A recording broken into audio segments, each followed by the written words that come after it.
Alrighty, and we're on. Beautiful. We're back at Grappling Education, the casting couch in action. I was thinking, that brings me back to high school memories, bro. So we got Finn Canning, young Finn Canning, Freddie Yeah. Daniels, who's been on before as well. That is me. Second time. Second time. So yeah, Finn, I wanted to get you on because I'm always curious about people that I get to roll with and train with, and one of the common things that we always talk about you being is the guardian of gi. Is that all I'm known for? Just the guy that just slanders no gi and loves the gi? I mean, I do love the gi, but I love slandering no gi as well. It's fun. Yeah. Yeah. So I guess how we met was obviously when we were commentating for Grapplemania, which will be making a comeback in 2024 at some point. Whenever. Yeah. Is that Batsagun thing still happening? It is happening. I think they're just trying to organise to get the numbers in. Kel's been busy. Obviously, we opened up a new gym in Tarrant Point. Shout out. And yeah, that should be up and running. I think it's still going to go ahead and be. It's like a blue belt tournament. I think if you have to sub 5 guys in a row, you get your purple belt. Yeah, you got 5 minutes, and you got to sub. So you get 5. You have to do 5 matches, 5 subs in 5 minutes. Yeah. Oh, sorry, 5 subs, 5-minute rounds. Yeah. And then if there's no sub, you're both out, and then the next pair will go in. Yeah. So That's all right. And cash prize, I'm pretty sure as well. yeah, I think it's like a $500 cash prize or something like that. But if people want to sponsor any of the events, just hit us up so we can get you down, and we can have some prizes for all the competitors and maybe some cash money. Yeah. But Finn, tell us a little bit about you, because I always find you'd be a bit of an interesting cat, and I want to try and unwind why. What do you wish to know? So okay, where did you grow up? And I guess let's talk a little bit about school and all that sort of stuff before we get into the jiu-jitsu talk. Yeah, I grew up I was born in Randwick. So I was like an eastern suburbs kid because my he's Irish. So when he first came to Australia, every Irish person just goes to Coogee. Yeah. They're like, yeah, where do you live? Yeah, Coogee. Really? So yeah, when I was really young, I was living in Coogee and just chilling around there. And then I was in Coffs Harbour for a while because all my mum's family lives there. And that's actually where I first found grappling. I actually started... This is when people give me shit for guard pulling. I first started with judo, bro. Okay. When I first started jiu-jitsu, I remember I did judo. I can't remember why. I think it was because my dad trained with a guy one time and they were like messing around after like drinking or whatever. And my dad tried to pick him up and he said he couldn't move him. He was like, what the fuck? So I remember my dad telling me, yeah, judo, it's good for you. Like, you can't move people when you do that. I think I was like 8 or something and I did judo there at like a PCYC in Coffs Harbour, and then moved back to Sydney and was kind of playing like football and soccer and stuff. And then I think when I was like 15, I was like, oh, screw it, I'll try judo again. So I went to a different couple places, and then eventually I found a place in the Shire called Southern Cross. Yep. Jiu-Jitsu, where Kel is as well. Yep. Shout out where to he Rod started. Niels. Yeah. And then I originally went there for judo, and then I saw jiu-jitsu. Yep. And I was like, oh, screw it, let me try this. And then I was trying it, and I was like, bro, this is so gay. Like, what the hell is this? I'm like rolling. I remember we were doing like side control to north-south and then like back to mount. And I was like, bro, this is so like dumb. Like, why am I just like laying on top of another man, bro? I can't remember what made me want to enjoy it. I think competing probably. Competing and then getting your ass kicked when you compete, you're like, shit, this sucks to lose, eh? Yeah. When you compete, it's like, it's such a good feeling when you win. And I'm like, crap, I'll just get good at this and win. And that's such a good feeling. I'm just going to do that. Were you always competitive? So as a kid, like, what about when you played other sports at school? I think so. I think it's like when I was in primary school, because obviously I'm like mad short. It was like hard to, people just like push you over so easy. Yeah. So I'm like, shit, like I could at least make it harder for these fuckers to push me over all the time. So I remember just thinking like, if I just like train every day, I'll just like get good at it. Yeah. And I don't even have to be mad smart. I'll just train every day. And I'll just be like better at like, I don't know, in my mind. So I thought about it. I was like, if I just do push-ups every day, I'll just be mad at push-ups. So if anyone like pushes me over, it'll be harder for them. So I remember just like, I don't know why, that's literally the mindset I had. I was like, oh, I'm not really that smart. I'm not really like good at anything. But like being fit, anyone can do it. Yeah. Anyone can just like go for a fucking run or start doing push-ups. It doesn't take like prior knowledge or anything. You can just start doing it. Yeah. So I think, yeah, from a young, and it's probably my dad as well. He was like always around. He's always just like trained his whole life. Was your dad, what's his size like? He's like my height. Okay. Yeah, but he just doesn't look like short like me because he's like wide. Okay, so he's stocky. Like he's stocky, yeah. Yeah. So I remember I was like, yeah, I'm just going to start training like every morning before school. I'll just like set up like a 30-minute Tabata and just do like push-ups and like squat jumps and like random bodyweight exercises. Just getting like fit because why not? Yeah. Like, I think it's always like a satisfaction in being good at something. Yeah. Like I remember I was playing games a lot and I was pretty good at it, but it's like What games? I used to play like Modern Warfare 3. Yeah, okay. Yeah. So first person shooters. Yeah, I love that shit. But I remember it was like when you're good at that, no one really knows. Yeah, You're well, out in public, it's yeah. like, what are you good at? Oh, let's pull out the Xbox then, bro. But it's like if you're out in public, you're like, what are you good at? And it's like give them any fitness challenge and you just destroy them. Like you start doing push-ups right there, or you're like out in the park running around, you can just like outrun everyone. It's like something that's like, it's actual practical being fit. And obviously there's heaps of like mental benefits as well, but that was like my motivation for doing it. Okay. Just like be good at something. Did you ever get bullied in school? Yeah, but I don't know if it was like proper bullying. It was just people like making fun of me for being short. Yeah. But because I was such a hothead back in primary school, it would just piss me off. Yeah. Like I could never like, I got a lot better as I got older. But if anyone went like, hey, you midget, I remember I'd get so pissed off. Yeah. I'd be like, oh my God, and it would like fuck with me. It wasn't until I left and I was in high school that I was like, why do I actually care? Like, it's just funny. So that's probably where I got a lot more patient at just not caring. Like someone could say anything to me and I just like won't care. Yeah. Well, I think it's, you're obviously self-conscious about it, right? Yeah. 'Cause it's not like it's something that you can change, right? Like, yeah, I'm like, you can't do anything about it, yeah, right? and it's like, what is the point of like worrying about it? Yeah. It's like all this extra stress for what? Yeah. Just like, fuck, who cares? Yeah. And did you find like once your attitude towards it changed a little bit and you got a lot more patient with it? It's like, I can't remember the old saying, but it's something like, if you, like those sort of insecurities, you wear it like your armor, and then it's like it doesn't hurt you anymore. Yeah. It's like, because I remember thinking like, crap, if I was born like 6'2" or whatever, I don't think I'd be training. I think I'd be like, because I remember I started training because I was mad short and just get like pushed over, and I was like, oh shit. Like at least if you're fit, it's like, oh, he's short, but like he's fit. Yeah. But if you're just like tall, then you already kind of have it. So I reckon if I was tall, I actually wouldn't be training. I'd probably just like be out partying or some shit. Yeah.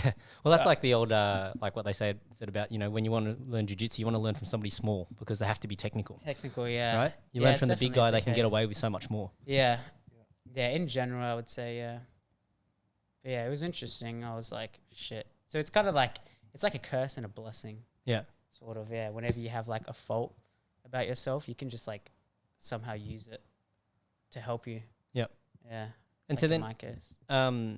In school, like what subjects were you good at? Any of the subjects? Like, was there something that you gravitated towards, or? Not really. Obviously, PDHPE. Yep. Like, I enjoyed that. I remember we would do like all these exams about like health science and all that, and I'd be trash at everything. And then as soon as it was like write a training program, it was like, oh hell yeah, this is like that's what you're into. This is what I love. Yeah. So I remember that was the only stuff I was good at. Really, I liked wood tech as well because it was practical. Yeah. I'd just be like sitting in my zone, just like making shit. But yeah, I didn't really enjoy school that much. I enjoyed it for my mates, like having fun with my mates, but I never saw like a purpose to it. I was like, why am I like learning this stuff when I'm just gonna like forget it? But obviously you look back on it, you do have to go. But everything I do, I always want to see like, does this have a purpose? Yeah. I think we sort of take it for granted that that foundational stuff, like especially in the early years of school. And the reason why I bring this up is because I'm going through this with my kids at the moment, where my oldest she starts year 2 next year, or 2024, so to speak, right? And like you start to see how if you don't get the basic concepts, how things just go over your head, right? Like I'm talking things like to do with money, right? Like 5 lots of 20 cents, makes $1. And, you're trying to explain these concepts, and we take it for granted. We just look at it and go, oh, yeah, like what it is. It is what it is, yeah. Right? Yeah. But for when you watch this little mind is trying to work out why is that 5 lots of 20 cents make $1? And then, trying to explain, that 100 cents makes the $1 and all these sorts of things. It's like, I can see why when people get behind, it's like they just really get left behind. Yeah. Yeah. Yeah. But Freddie, you look like you. Yeah, I feel like those foundational principles that school teaches you. Like, I fucking hated school personally. Yeah. But yeah, you do take it for granted. Looking back on it, it's very foundational principles. Also, like your ability to socialize with people in masses like that, and juggle personalities in that sense is school helps you a lot with that.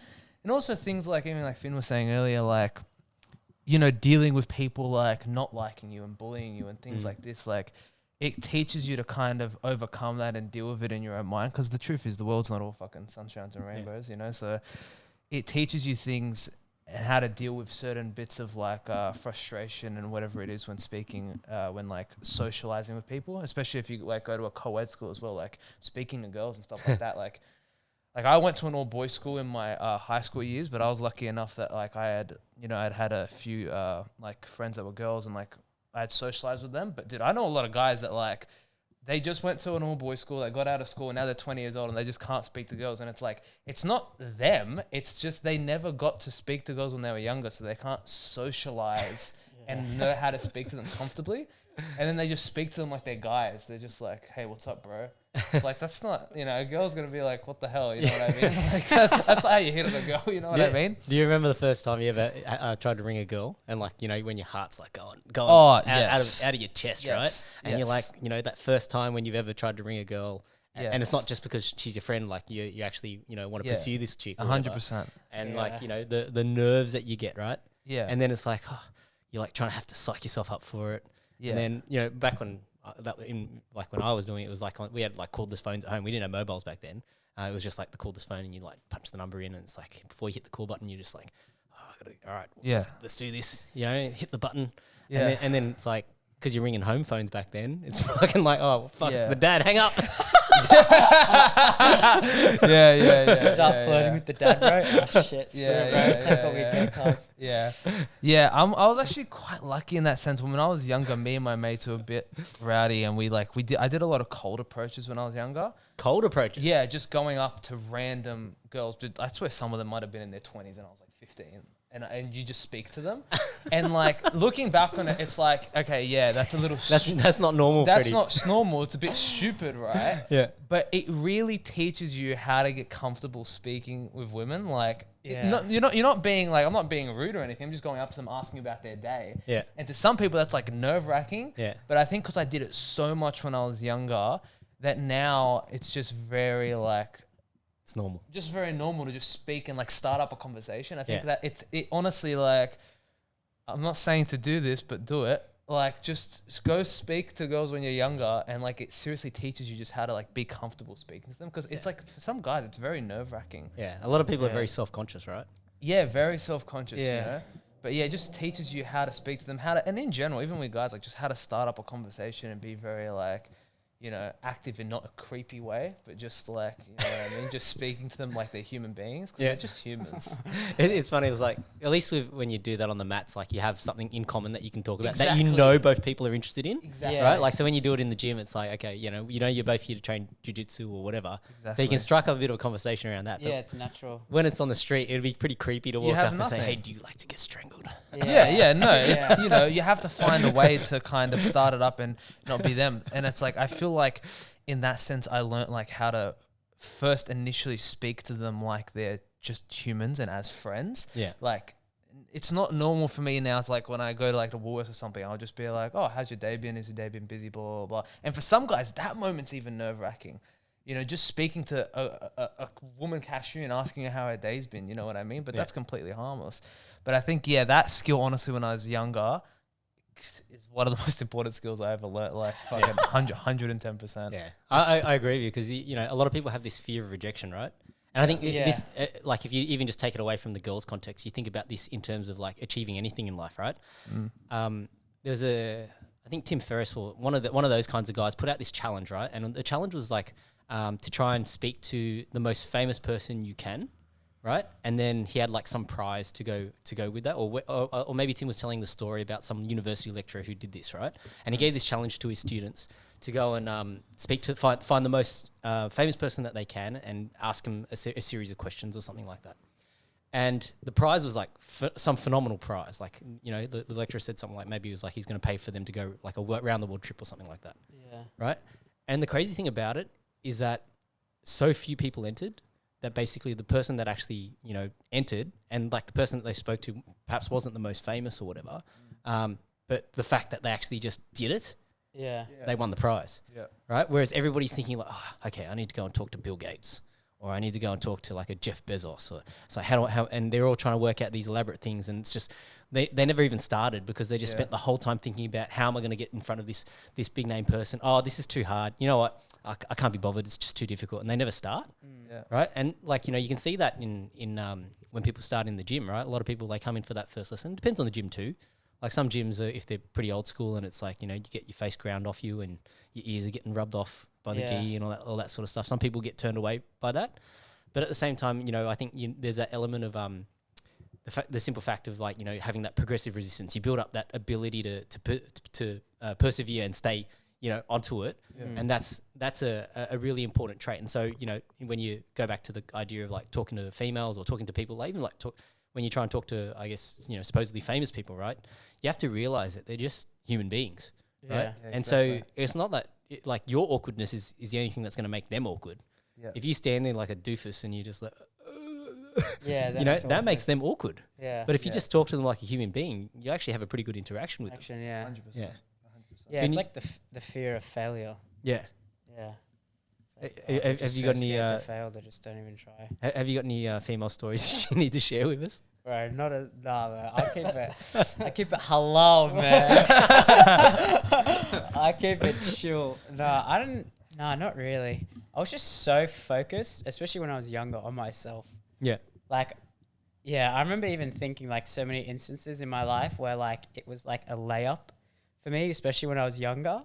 Like it was so obvious that it was like an opportunity, and then I would just be like so focused on myself, I'd just like run off. The only time it's like those experiences would happen to me is when I would be like drinking, because then my mind just goes free and I'm just like doing whatever I want. Yeah. Yeah. But most of the time it's like, if it's like week to week basis, I won't like, because I don't really go out anymore. I don't really do much of that stuff. So it's just like you're so focused on yourself that you actually don't notice what's going on around you. Yeah. I find that happens to me a lot. So then for you, like, are you a goal setting kind of person? Like how do you sort of, because when you focus on yourself, that could mean a lot of things. For some people, it's like, I'll give you an example to give you some time to think about this, right? So for me, when I made that transition from high school to uni, my parents were going through a really tough time. And so for me, like, I actually just treated it as like, I don't have a choice. Like, I've got to do all this stuff. And so when I was like, I've forgive anyone that's listened to this before, but like that was some of the hardest years of my life. I was at uni, doing full-time uni, working a job. So I was doing an apprenticeship as a mechanic at the same time. So going to TAFE 1 day a week, working the rest of the hours, training 5 to 7 times a week for martial arts, and just, you know, no time for anything else really. Just like rinse, repeat. And that was my life for 3-4 years until I finished uni, and then, you know, sort of came out of that. But like for you, like, did you have specific goals that you were working on when you say you were focused on yourself, or? Yeah, like you have goals of like where you envision yourself of like, let's say in like a jiu-jitsu like context, it's like you envision yourself as being like best in the world, for example. Like that's in my case. So then it's like, okay, I want to like, what can I do in my day that's going to like get me there? And every day it's sort of just like, am I improving? Am I making every right decision so that it can lead you there? And obviously like along the way you fail and you slip off a bit, but then that sort of like keeps you more like motivated to like keep pushing, I guess. Like when you keep falling off. Because I remember when I first graduated high school, I didn't really have that goal. I was just kind of like doing whatever. And I was having fun with jiu-jitsu, but I wasn't like full committed to it. But then probably like a year later, I was like, shit, it'd be pretty fun if I just like pick this one thing to try and be really good at, and I just like go for it. Which is like, it's sort of like a curse and a blessing as well, because it's like you put so much stress on this one thing that even when you're not doing it, there's times where you're thinking about it and you're constantly thinking like, oh shit, am I like doing everything I can to get there? But then it's also good because it feels like every day you wake up, you have something that you're like going towards. You know, like I remember times where I would see people that wouldn't have like any goals or whatever. They just kind of like work and go out and they don't really care. You look at it and there's a bit of jealousy where it's like, holy crap, they like proper enjoy themselves. They don't have like any goals really. They're just like living life. You're like, shit, should I have like done that or have I? But then you're so far committed into your goal. You're like, nah, I can't give up now, bro. You got to keep going, cause. So it's like, yeah, it's a weird one. But I'd say, yeah, in my case, it was like working on myself as in like trying to just get really good at jiu-jitsu. Essentially, yeah. So what was it that made you flick that switch? Like, okay, so when you think back to like when you were finishing high school, Oh yeah. what was in your mind in terms of like, okay, what am I going to do next year? So year 12, like. Yeah, I remember just thinking like, oh yeah, I'll just get a job in like the fitness industry. Maybe I'll like keep doing jiu-jitsu. Maybe I'll do like a couple comps and like see how that goes. I was sort of like on the fence with everything. I was never like fully committed. But then I remember the one time when I did a comp, I think when I first got my blue belt, and I just got fucked up. Like I just lost in like every match in like 30 seconds, I remember. And this was only like 2.5 years ago maybe.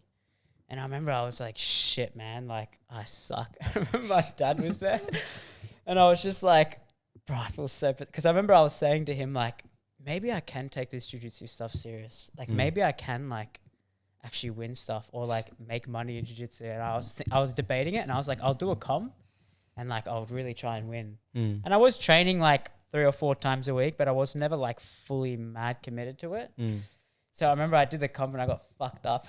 And he like said hardly anything to me. I can't remember what he said. He was just like, yeah, like keep trying and stuff like that. And I was like, fuck, man, like this sucks, bro. I just got absolutely destroyed. Like I was like, all right, what am I going to do? Do I just quit now and then just do something else, or like screw it, bro? Do I just go balls in and just like train hard as hell and then try and like redeem myself? So I was like, oh, screw it, bro, I'm gonna try to redeem myself. So then I just started training hard as hell after that. Yeah. Okay. So then when it comes to like your approach to studying jiu-jitsu and learning jiu-jitsu, like are you a note taker? What's your sort of style? Because I know like Jeremy's very big on writing notes. Shout out to Jeremy. Yeah. I do like, I honestly still experimenting with that sort of stuff. I have like notes in my phone of like questions I want to ask people. Or like current stuff I'm working on. Yep. Or like stuff that I want to drill. I just write it in my phone and I just drill it. But I think most of it you get from like roles and situationals, I think. Just like actually doing the move. Yep. Like if I want to learn a move, like I know some people, they write literally everything, but they're not like actually doing it. Yep. I think studying is a huge part of it, but I think like 80 to 85% of it is just doing it. Yep. Yeah, I think that's like majority of your skill development is like doing it. Getting the reps in. Yeah. Yep. Yeah. Freddie, what about you? Yeah, this is actually a very interesting topic for me because this is like in the past like year, I've kind of changed my opinion on this because I feel like there's a lot of schools of thought in terms of like what is the number one way to progress the fastest. And you see like some gyms where it's kind of like harder, they just like roll as hard as they can. Yeah. Some people are more methodical, and then you're seeing even now more like these schools come out. I forgot the school name, but DeAndre Corbett trained under them, and it's more like skill-based games. They're doing all this. In the past year, like I've always been a fan of jiu-jitsu. Before I even trained jiu-jitsu, I was watching jiu-jitsu. Which is actually quite rare. People always say jiu-jitsu is a spectator sport. I was a big MMA fan, and then I kind of fell in love with the grappling side of things, and I was watching jiu-jitsu, and then I started when I was about like 18 years old. But yeah, I was even watching jiu-jitsu before I'd even started it, and then now I probably I train quite a lot, but I fucking watch way more. I I love studying. I watched maybe every match, especially no-gi ever. Like I absolutely love watching jiu-jitsu. But what I realized was I have all this, I feel like I have a decent understanding and knowledge of jiu-jitsu and like a technique set. Like someone can show me a technique and I'm like, oh yeah, like Kate Rotolo did that against Diego Pato in 2017. Yeah. And then, but that actually means nothing. In terms of transferring it to skill, what I've realized in the past 6 months is honestly, it's about picking a set few techniques or ideas and really working on them, because what I would do is like, I'd be like, okay, yeah, I'm going to now take this into skill. And then I'd watch, say I'm like, oh yeah, I'm going to work my outside passing. And I'd watch outside passing and I'd be like, okay, these are 15 techniques I saw Cade Rotolo using. I'm going to use these techniques. And then I'm like, oh my God, like I actually haven't gotten good at any of them because I'm trying to do 15 techniques. Yeah, okay. Yeah. Whereas now I feel like I try and pick a position, say outside passing, and I pick one or two and I play around with them for a week or two. And then you start to specialize in that one little thing. And then you can start slowly adding to it rather than looking at, because man, there's so much technique out there. Jiu-Jitsu is completely endless. There's so much technique, so much whatever. But I truly believe if you want to get better fast, yes, there has to be study. And I think studying matches is like the number one thing. Like instructionals are great, but when you study a match, you actually see how people do things under resistance against the best guys in the world. But I think when you do it, you have to do it. One is like with intention, rolling with intention. So trying to get to that position and roll with intention.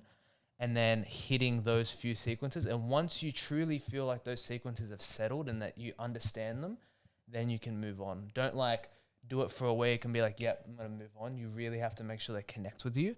And honestly, also rolling with people worse than you. That's honestly like very truthful. Is like, I think you hear guys like Dano say like 80% of your roles should be with people worse than you, 20% with people better than you. Yeah.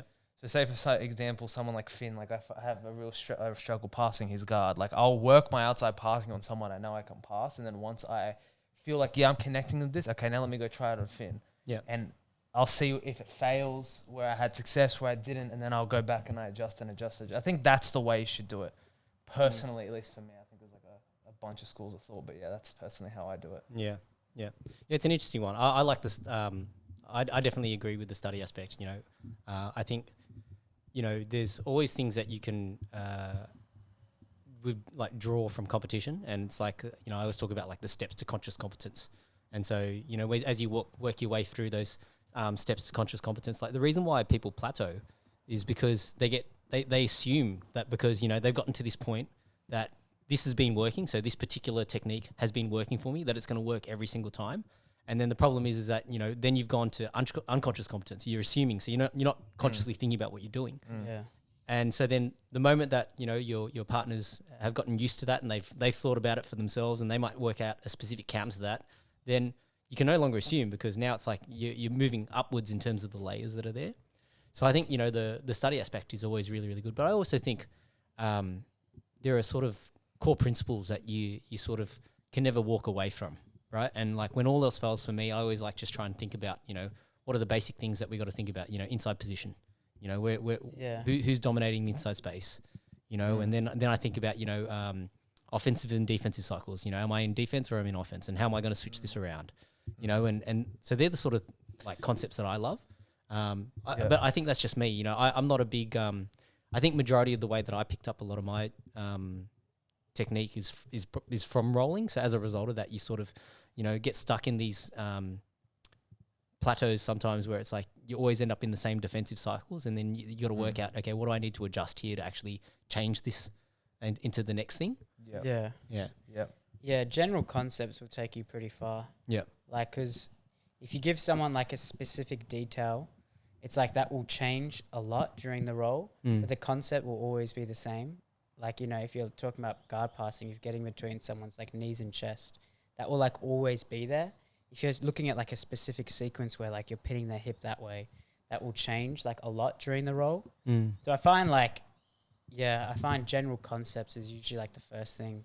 And then you get details, because obviously you don't remember details when you're rolling. Not every single detail is going to be in your head. Some of it you've learnt it that well that it's now become like subconscious. Like I remember they were all talking about like Joseph Chen and all that, of like it's when you first do it, it's conscious, but then you do it that much that it becomes subconscious, but it's still in your head. Like if somebody asks you, you can still tell them. But when you're rolling, you're not even thinking about it. You're just doing it. So I think that's how they do it. Yeah, they pick a general concept, and then they get details along the way, and then they get so good that they have like 50 details in their head, but they're not even thinking about it. But they're just doing it in the rolls. Like I think that's like the difference between like these like world-class guys. They just know so much and they just do it like subconsciously. Yep.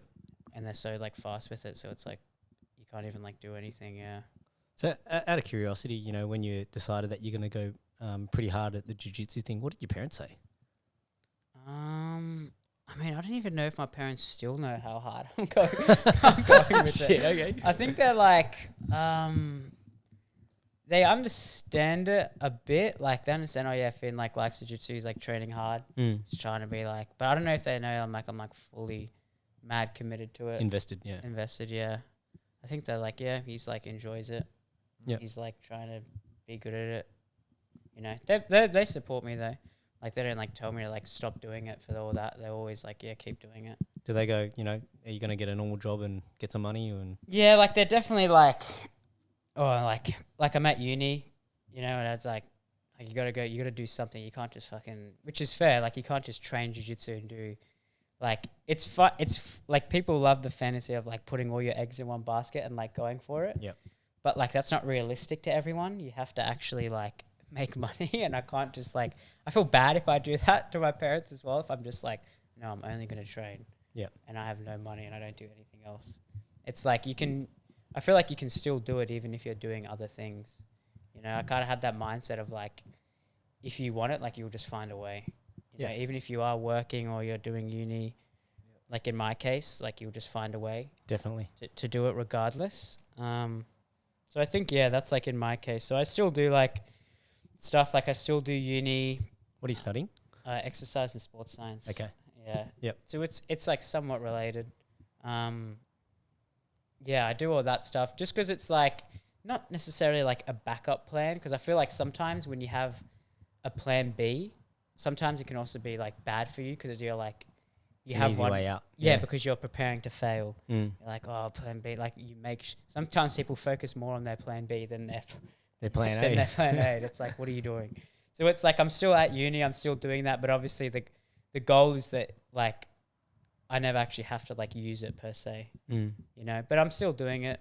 I'm still working, still doing all that stuff just to like live, and support myself. That's it really. It's pretty like normal. Yeah.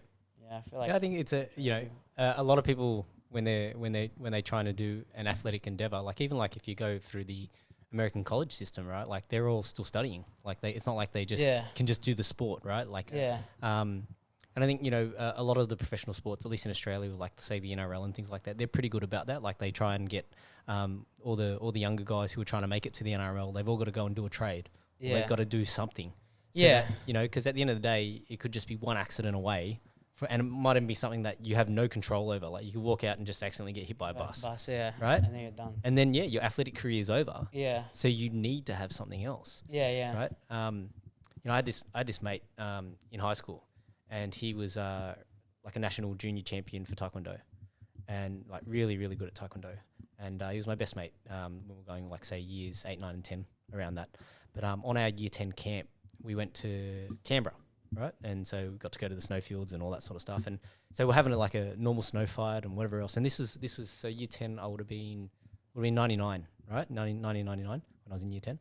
And during this snowball fight, somebody's thrown like a piece of ice, and it's cut his eye, like actually his eyeball, like it's cut his eyeball. Oh no! Holy and and that was the year. So that was right before the Sydney Olympics, and he was preparing to do the Olympics. Oh Jesus! So then basically, like he had to go and see the eye specialist when he came back, and basically he couldn't do Taekwondo anymore. They said to him, you've if you let it heal properly, so no contact for I don't know however many months it was, but basically that dashed his Olympic dream, right? Yeah. So no contact for a period of time. It was 1999. Like, obviously all the comps were leading up to Olympic trials to make the Australian team. Yeah. And, you know, he probably would have had a really great chance, but this freak accident. And so, you know, he could have either tried to compete, but then caught one kick in the eye and lose, you know, 99% of his vision, or let it heal and give up the Olympic dream for that particular instance. And that's what happened. And then after that, then he like sort of spiraled a little bit and was, you know, dealing a bit of drugs. And then I still remember there was this one time in maths class, he like had like, I don't know, maybe like $2,500 cash.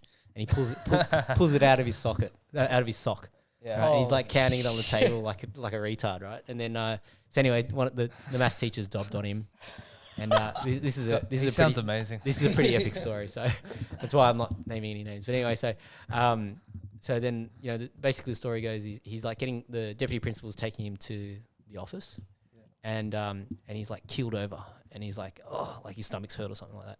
And the deputy principal's gone to check him out, you're all right? And he's like shoved him out of the way and bolted. Yeah. Right? Knew it. Yeah. And then knew it. What a hustler, bro. Right? And then anyway, so the cops come and they search his house, and they don't find anything, right? Because he's already, whatever's happened, he's already gotten rid of or whatever. Yeah. And the cops are like, and everybody's asking, so if you had nothing on you, why'd you run? Right? Yeah. And this is how smart he was. He's after he's bolted, he's gone to the shops and he's bought a few gay pornos, and he stashed them in his bag. Yes. And so then when they asked him, why'd you run? He's like, oh, look, I'm gay. I had like gay porn in my bag, and I just don't want anybody to know. And Holy, that's so smart. That was his cover. That's so, because then they feel like embarrassed. Right? They're like, don't worry. Yeah. So they're like, oh, we're so sorry. Yeah, they'll feel bad. Yeah, wow. Anyway, so he got expelled. He did end up getting. For what, the gay porn? No, I think the whole. Mate, that would not happen whole today. Everyone right? would know. Yeah. Yeah. Oh, yeah. Like they're not dumb. Yeah. Like it can only last for so long, and then they're like, all right. Yeah. So like to me, like he was the kind of guy that he would have made it whether he chose to be good or evil, right? Like it's just he's one of those guys He's just good at it. Yeah, like he would have been like if he decided to put all his attention into doing something good, he would have made it. If he decided to do something evil, talented guy, he fucking would have made it. Like he's just naturally smart guy, very obviously athletic, right? Like, but just great at taekwondo, but just that one accident and changed the course of his life. Because like at school, he wasn't really applying himself in years 9 and 10. All he's thinking about is the Olympics. Yeah. Right. Yeah. And then to lose that because not even your own fault, like. Yeah. You're having a snowball fight and you don't expect somebody to chuck a piece of ice. Yeah. Or even whether it was like a piece of ice just in the snowball and it's hit him and it's cut his eye. Like, what are the odds? What are the odds? Yeah. It's crazy. Right? Yeah. It's crazy. So do you understand how people spiral after that? Yeah. Like, because your whole like mindset every day, him waking up, he'll be thinking about taekwondo. And now he has to wake up and think about something completely different. Yeah. It's funny when I think back on it, right? Like, because, like the science of weight cutting has come so far, and like his weight cut used to be like when he was preparing for a comp, I'd know because all he would eat was rice crackers, like the little cicada ones or fantastic rice crackers. Like they still do that. Yeah, that was back then. That's what he used to do. He'd be like cutting weight for a comp, and that's all he'd eat that week. Just rice crackers. Yeah, and it's like we've come a long way. Yeah, that's like ultimate bro science, right? Yeah, I mean, to be fair, even in the jiu-jitsu world, they're still like far behind. Like even I'm not massively like understanding of the whole weight cut situation because it is a pretty hard one. Like you need if you want to actually do it properly, you need an actual like the proper dietitian. Yeah. You can't really. Shout out to Christoph, my mate, Strive Dietetics.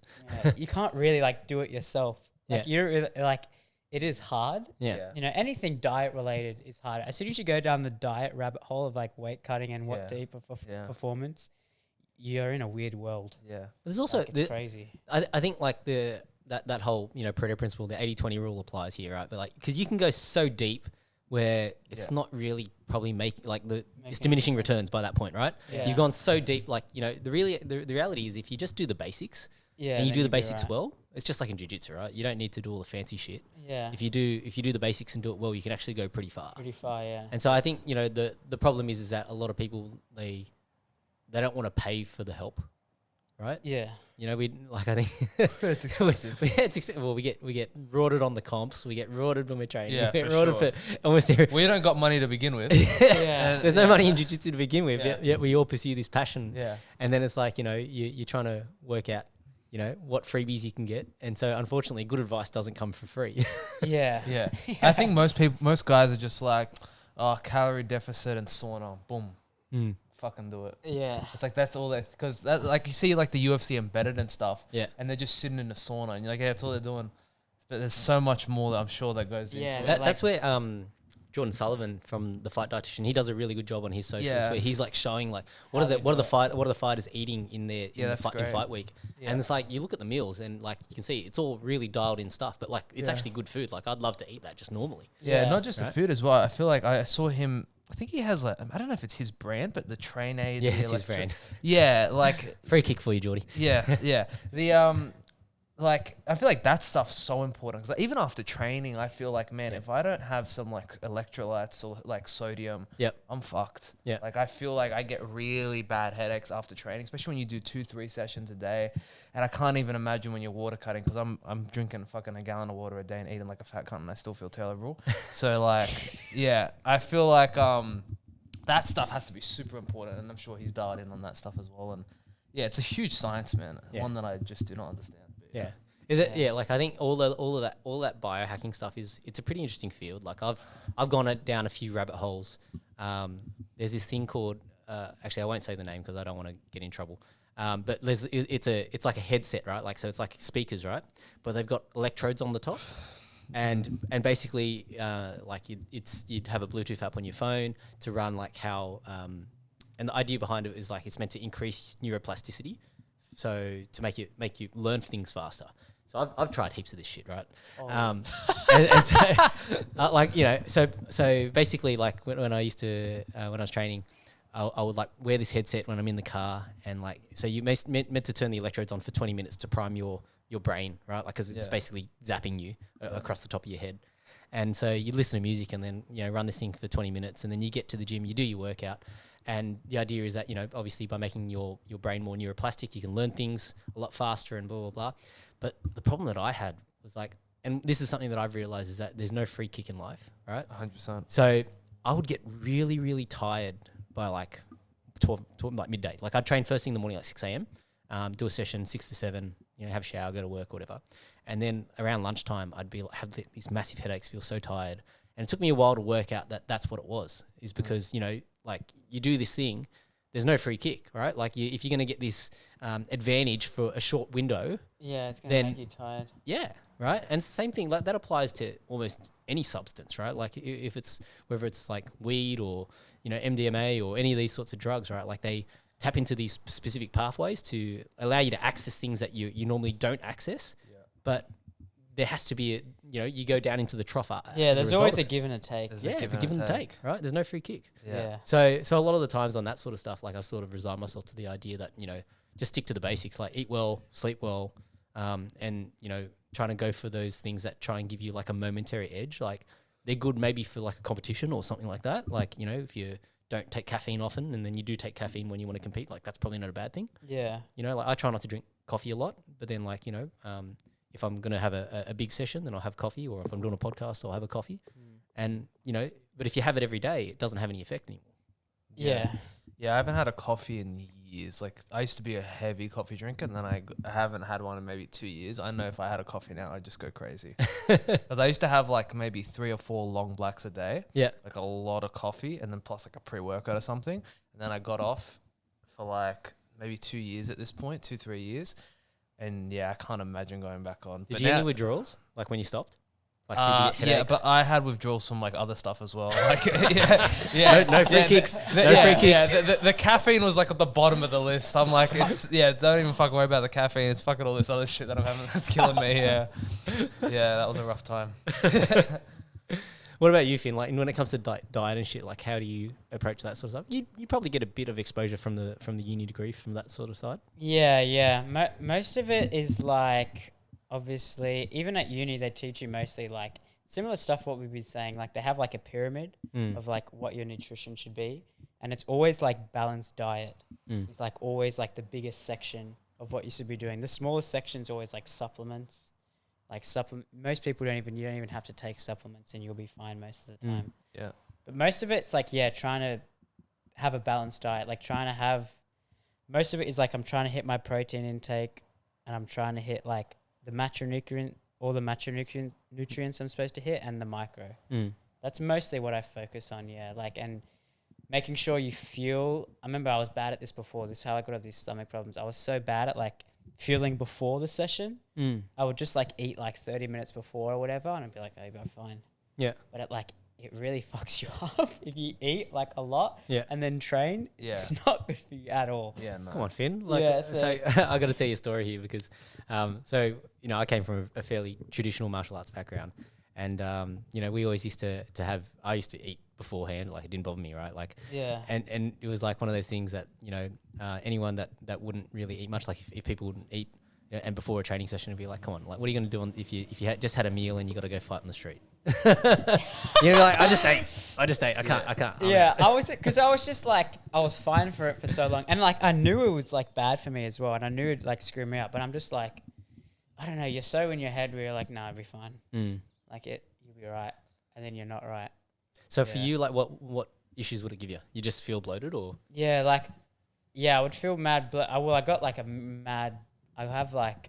I full got like I even have it still now. I have to take meds for it. It's like an inflammatory bowel disease. Oh shit! I What do you got? copped that. IBS? Like just it's called ulcerative colitis. Oh shit! Okay. Yeah, I think that's what like. Do you reckon that's what caused it though? Eating before training? I honestly don't know, but I was doing that a lot.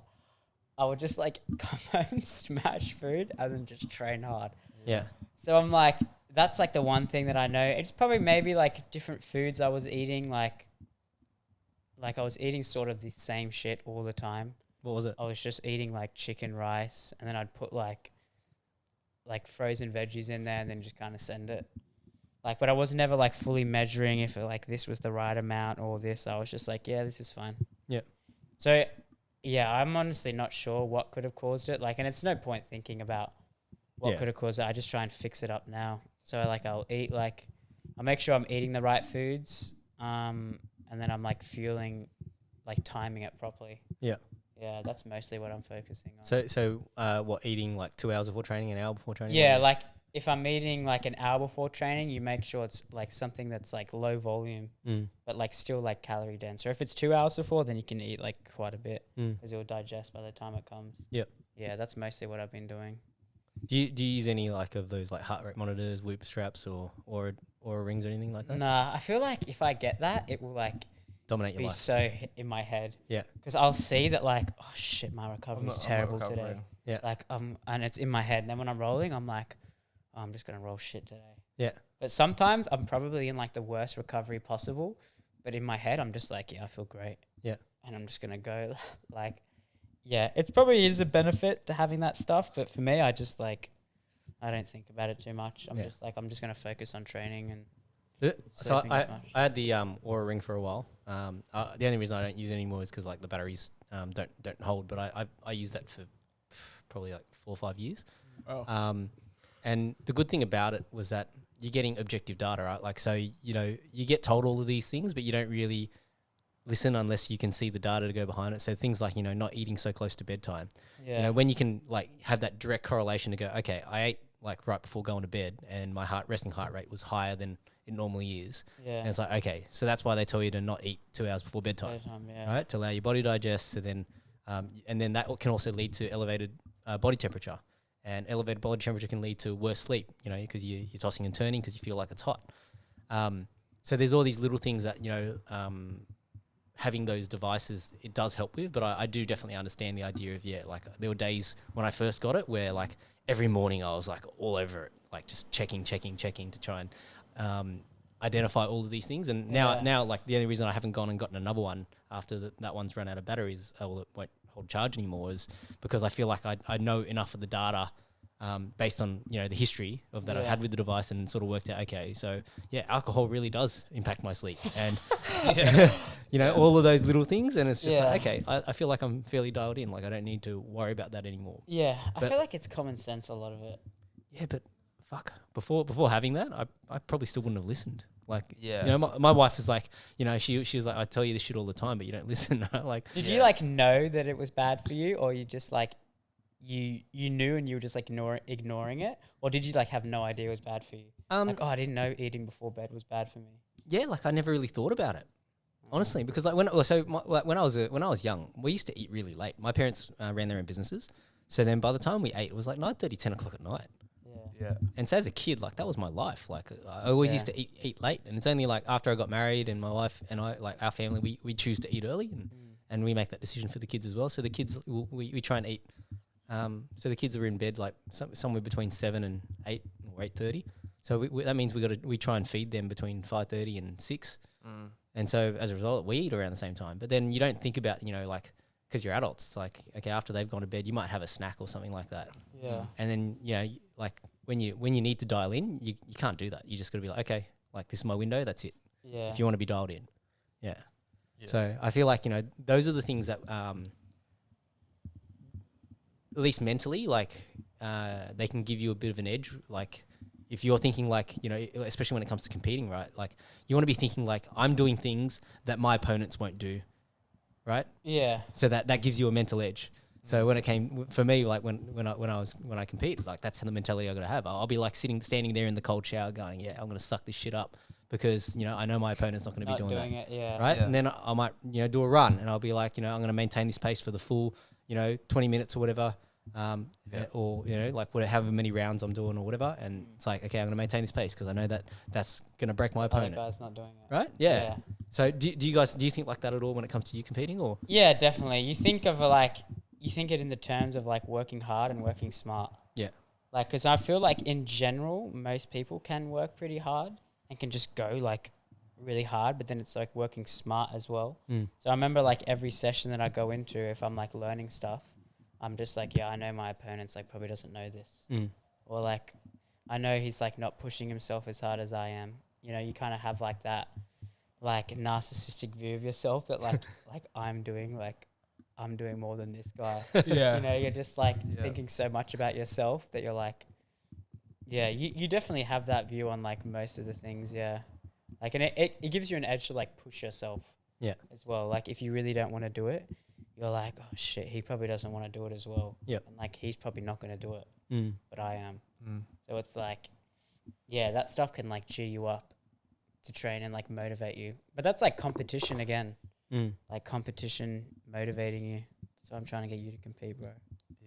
I think that's why people love jiu-jitsu, because it's like, at least that's why I started to love it, because it's one of those sports where like technique and doing those little things actually makes a massive difference. Yeah. Like I grew up my whole life playing basketball. I played basketball at a decently high level, and when I would go overseas and play in America, I just realized like I'm never gonna make it to the NBA. Like these guys are huge. They're way more athletic than me. Let's be honest. Look at like the NBA. Look at like the best players. They're fucking all over 6'4". You know what I mean? Like it's gonna be struggle street. You know what I mean? Yeah. And that's not the case with jiu-jitsu. Luckily, we have weight classes. Like someone like Finn could never make the NBA. Yeah. You could dedicate your whole life to every little thing. Come on. Right? What about like Muggsy Bogues? Spud Actually, Webb. yeah, that guy was Come on, man. No. Like never say never. Not never say never. You're 100% right, but the chances are very slim. Yeah. That's fair enough to say, right? Where jiu-jitsu, right? Like you have weight classes, technique matters so much. It's a sport where I truly feel like athleticism and strength always matters. I mean, I was having this conversation before. Like fucking strength is application. Technique has to be applied with strength, otherwise it doesn't work. You can give a 5-year-old a technique and he'll never be able to hit it on me, and you can give a gorilla 0 technique and he'll kill me because it's just you know what I mean? Yeah. It's just what it is. So I do feel like technique most of the time, especially when you're going against people in your own weight class, overcomes all. And that's something where it's like I don't compete as much. I'm trying to do it more, but I pride myself on my ability to, like, I watch a lot of jiu-jitsu and I feel like not many people like watch as much as I do or study as much as I do. And I feel like that's the edge that I try to give myself, and then turning that into skill is that next step. And I feel like it's the same at Finn. Like I've trained with a lot of people, and you always get a lot of people that are like, yeah, I'm going to be a world champion and this and that. But there's very few people that I speak with that I actually believe really is. And Finn's one of those guys, because he's one of the guys I believe is going to do it. Cause I like those soccer moms, bro. Yeah, My son's going to make it. My son's going to make it, I promise you. But no, like Finn seriously is a guy, when I hear him, like I ask him a question and I hear him explain it, he explains it extremely well. He understands what he's doing. He's not just doing it. And on top of that, he has he is very athletic and quite strong for his size. Like I think the years of just you growing up with your dad and doing all sports helped him a lot. And I can tell just the way he studies matches, the way he's honestly one of the few people I know that I know is gonna do very well in jiu-jitsu because of how he takes. You can't jinx it, bro. Yeah, I can't jinx it. Just give the fucking ice plunges and that'll be it. That'll be the last thing. You've done some big comps, haven't you, Finn? Not massive. Like I done worlds and stuff. And like the 80cc one they had here. I'm trying to think. Yeah, probably worlds is like the biggest one I've done. I think, yeah. And like when you reflect back on that experience, what was that like?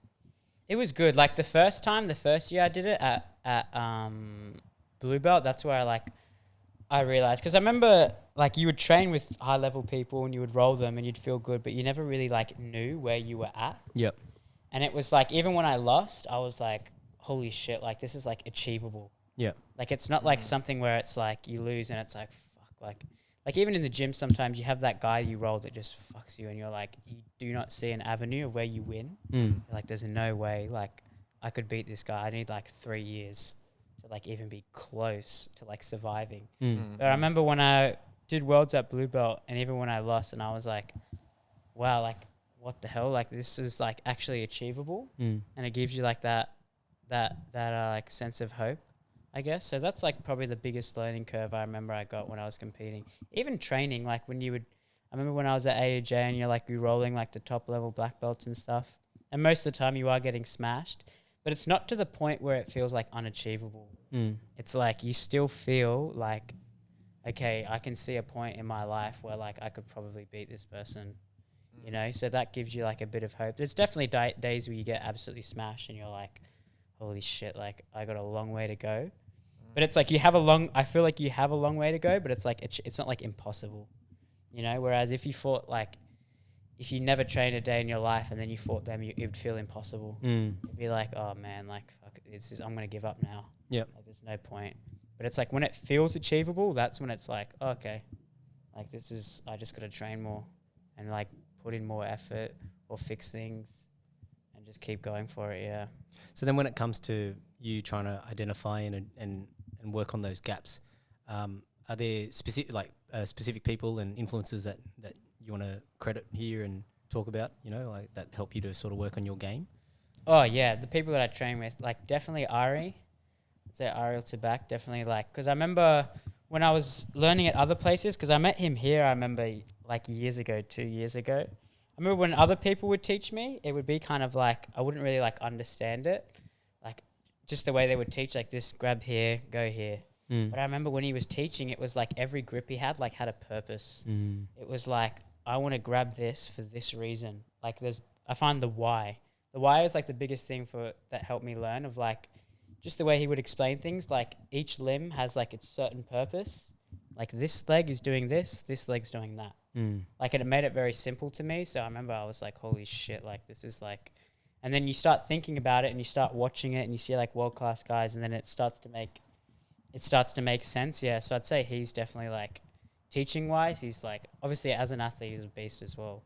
But teaching wise, he's like crazy. Yeah. Like whenever he teaches, it's like, yeah, you can tell it's just like so different to how when I've seen other people teach. Yeah. And then you have guys like Nico. I remember when I first started, Nico was like introducing me to what like jiu-jitsu really is. Because when I was young, I was just rolling hard as hell and I didn't have any idea.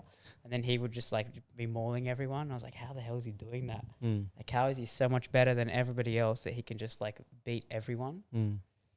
Yeah. So I would say Ari, Nico, Lucas, definitely. He's just like, he's different level. Yeah. Lucas' teaching is like crazy as well. It's like sometimes when I ask him a question, it's like it almost makes me like sometimes lose hope. What is that? Because I'll ask him a question, he gives you such a deep answer. and it's like such a deep answer that I'm like, fuck, bro, this is like, and he has that with every single position. So I'm like, shit, man, this is a lot. Like, I have to know this. If I want to be this guy's level, I have to know this. Yeah. And I'm like, holy shit, this is scary, because he knows a lot. Yeah, that's crazy. But yeah, I would say those three. There is plenty of other people I can name, but the first that comes to mind is those three. When I ask them, yeah, that's always like something crazy. Yeah. But there's heaps of other people. Like I remember even Varun, when I was first doing like blue belt, and he's always on some philosophical train. He's like I don't know if you know Varun.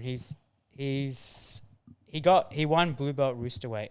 Okay. The year before I won it, and he's a beast, and he'll eventually win everything because he's just so like mad committed to it. But I remember even when he was like teaching me stuff when I first started, he was like, holy shit, this is like amazing. So it definitely makes a massive difference when you're like training with people that are really, really good. You can just like ask them questions. That's what I realized. I was like, dude, I can just ask this guy what he's doing and he'll tell me. And then I have the answer, then I'll just get good at it. So that was like the biggest breakthrough I think I had, yeah. And the people that helped me. Yeah. Okay. And then like when it comes to you and then do you do much teaching? Yeah, I teach the white belts here and I teach the kids at SWA on Saturday. Yep. I like teaching though, yeah. Yeah. Do you find that helps you to fact check your own knowledge kind of a thing? Yeah, definitely, yeah. I think teaching is honestly like, even if you're an athlete that just wants to like compete, you should teach as well. Because I think teaching like because somebody asks you like, okay, how do I pass guard? You have to think of like, okay, what's a simple way I can explain to this person of like what I'm doing? Because if you're just rolling hard, you probably can't explain it. Yeah. You don't actually know what you're talking about. So it's like, if that's the best way to see if somebody knows what they're doing. Not even on the comp mats, but if they can actually teach it. Then you're like, okay, he actually knows what he's doing. He's not just like mad athletic and he's going crazy. He can actually like make it simple and put it into terms. Because like, imagine if you had like someone rolling and you're like in his mind, like listening to what he's thinking as he's rolling. That's essentially like what you're trying to do when you're teaching someone.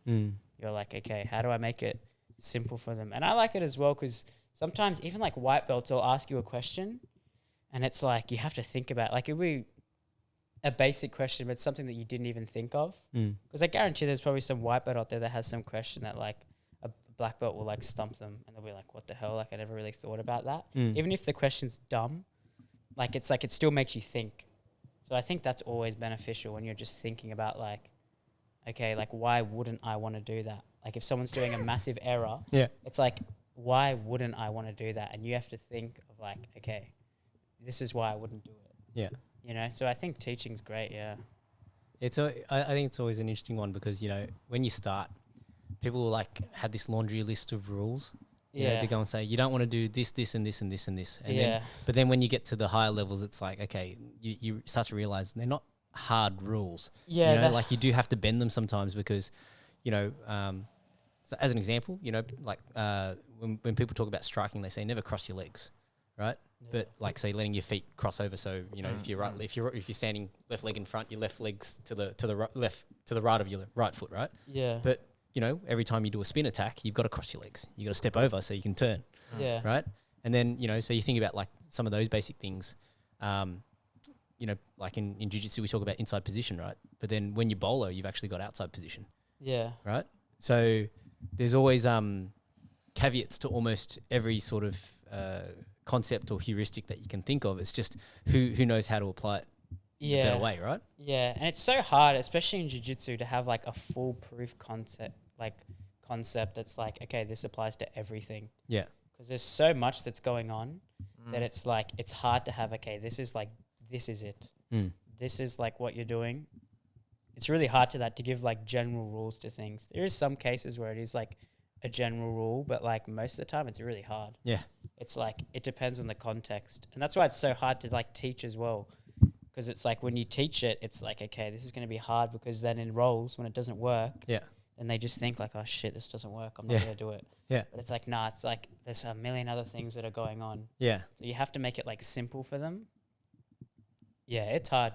This is a hard sport to master. Well, I think that's analogous to life. There is no silver bullet. Yeah. You know, why do people get suckered into like these get rich quick scams and all this sort of stuff? Is because, you know, fad diets, fad exercises. Is because everybody wants like this immediate impact result. Yeah. Right? And so we all get lulled into this idea that, oh, if I just do this, then I'm going to get this. Yeah. You know, like everything's really transactional. Yeah. Whereas life isn't transactional like that. Like I think, you know, the more you experience of it, you start to realize, okay, it's not just a direct impact that if I do this, I'm going to get X, Y, and Z. You know, when you're doing, like as an example, to use the athletic endeavors as the example, by choosing to be a professional sports person, you give up so much in terms of like a social life, you know, your personal life, all of those aspects, right? And so there is no silver bullet to go and say, okay, if if I just turn up to training, I'm going to become the best in the world. It's like, no, you got to be more committed than that. You can't just turn up to training. You also got to do the homework to go with the hard work. Yeah. You gotta, be good with your diet, be good with your sleep, be professional in all the aspects that you do. And then you realize that, okay, fuck, what time do I have left to do other things, right? Yeah. Right. So on that note, like, I'm a bit curious, what do you sort of fill your spare time in with? Like, are you always stuck thinking about jiu-jitsu, or like, do you do other things? Like, what are the other things that you do to sort of unwind and relax yourself? Yeah, that's a good question. I definitely, like, if I am unwinding myself, I'll try and like hang out with my family or hang out with my mates. Most of the time, I find that's like the best way they can distract me out of the jiu-jitsu mind. Because I remember I would just chill at home at times, or just chill on YouTube, just watch random stuff on YouTube. I remember how random? I don't even know how random. It's beyond random. It's like, what the hell am I watching? Yeah, I'm watching like some hour documentary of like some fucking car from like 80 years ago. I'm like, what the fuck am I doing? Like, yeah, but I remember that stuff. I remember, like, if I'm doing it, I'm still thinking about it. I find it's just like taking your mind off it, but then it's always the stressful thing, because it's like, oh, do you deserve to be relaxing? Like, how do you actually know when it's like time for like you to relax and you to chill? Like, is there a certain amount? Okay, when you hit 5 hours, then you can relax, or when you hit 6, you can relax, or when your body's sore, you can relax. Like, that's like the biggest thing for me. How do you actually know when you can relax? Well, I think there's it's not a hard and fast rule, but I think you want to do something enough so that you can always come back to it. If you do it so much that you don't want to do it ever again, you've overdone it. Yeah. Right? So like that. So, when it comes to doing jiu-jitsu, right? Like, it's time in the sport. Yeah. So you can be one of the guys that walks in like first time in the gym, you go 120% and you're so sore that you're like, I'm never going to do this again. Yeah. Or you can be the person that comes in, has a great experience on the mat, and be like, I love this, I want to come back tomorrow. Yeah. Right? So, I think, the old saying of consistency over intensity is always the best way. Yeah. The fact that you can do something more consistently than another person, and that might mean like, and I guess, we don't even have to think about it from the professional aspect. Like, if you're a hobbyist, but you can consistently turn up for 2-3 sessions a week, you will get better than the guy that does 5 sessions a week but gives up after 5 years. 5 years, yeah. Right? Because you're going to do this for a long period of time. So, it all depends on the goal that you've got. Obviously, if you want to be professional, you can't do it that way. You can't turn up 2-3 times a week and expect to be a professional. But I think when it comes to knowing, are you doing something enough or not enough or too much? Yeah, it's that tipping point of when you're getting to the point of burning yourself out where you don't actually want to do it, then you're doing it too much. Yeah. Because, like those little niggles, they become bigger over time. Because, like, then you start to think, am I fucking wasting my life? Yeah. And then you go down this rabbit hole of, fuck, like, okay, but if I don't have jiu-jitsu, I don't have anything else in my life. Yeah. And it's like, fuck, is this worth it? And then, all that time that now you spent thinking about, is it worth it, was time that you could have been spending doing something else. Something else, yeah. Right?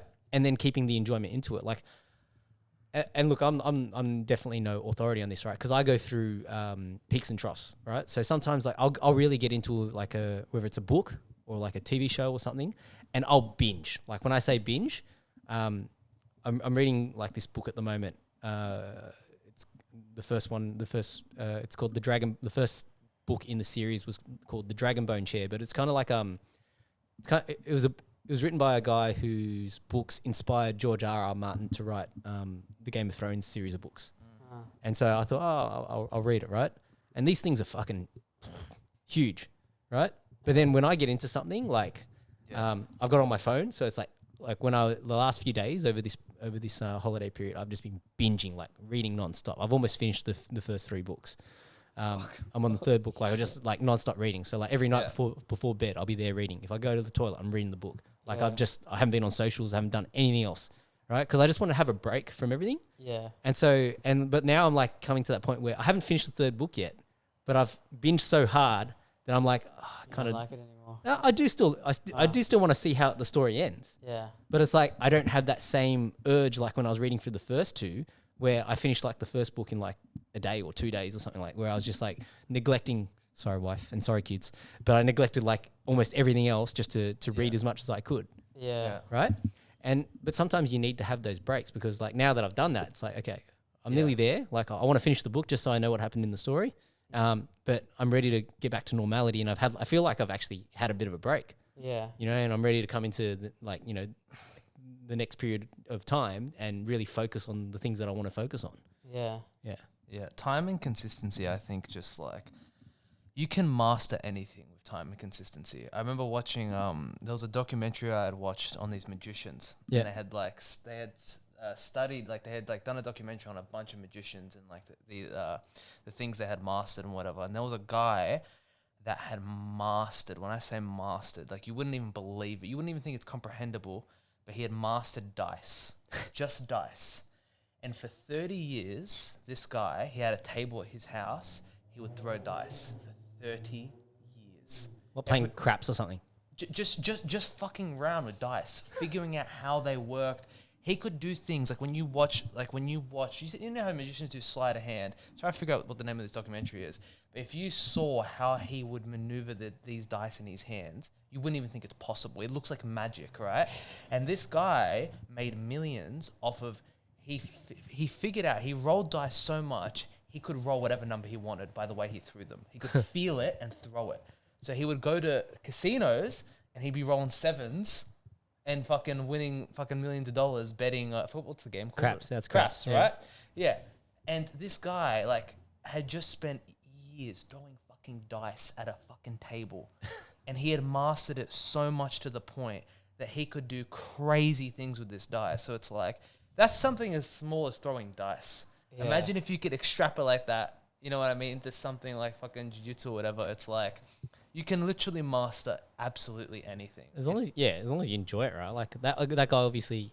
Yeah, I don't know how. Yeah, you have to have some kind of autism to do that. Right? Yeah. Let's be real, dude. Like I don't know how did that, but yeah, he was literally like, yeah, I was just throwing this dice for 30 years at this table. I'm like, what? Yeah. Yeah. But he's crazy. If you see how he fucking maneuvers these dice, it's unbelievable. Yeah. But that's obviously an extreme example. But if you find a passion in something and you can dedicate that much, man, you can do, your body can make you do things that you don't even understand. Yeah. That you're possible of doing, you know. It's really fucking insane.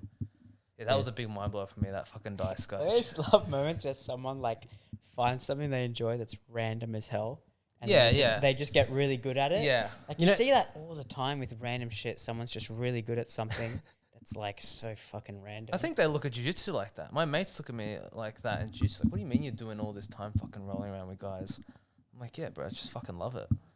You know, they don't understand. They probably look at us the same way. It's the best way to. That's the best way to describe to people why you don't know. I remember trying to explain it to people in another way, and I'm like, dude, it doesn't work. You just tell them you love it. Yeah. Like, why do you spend all this time? Because I love it.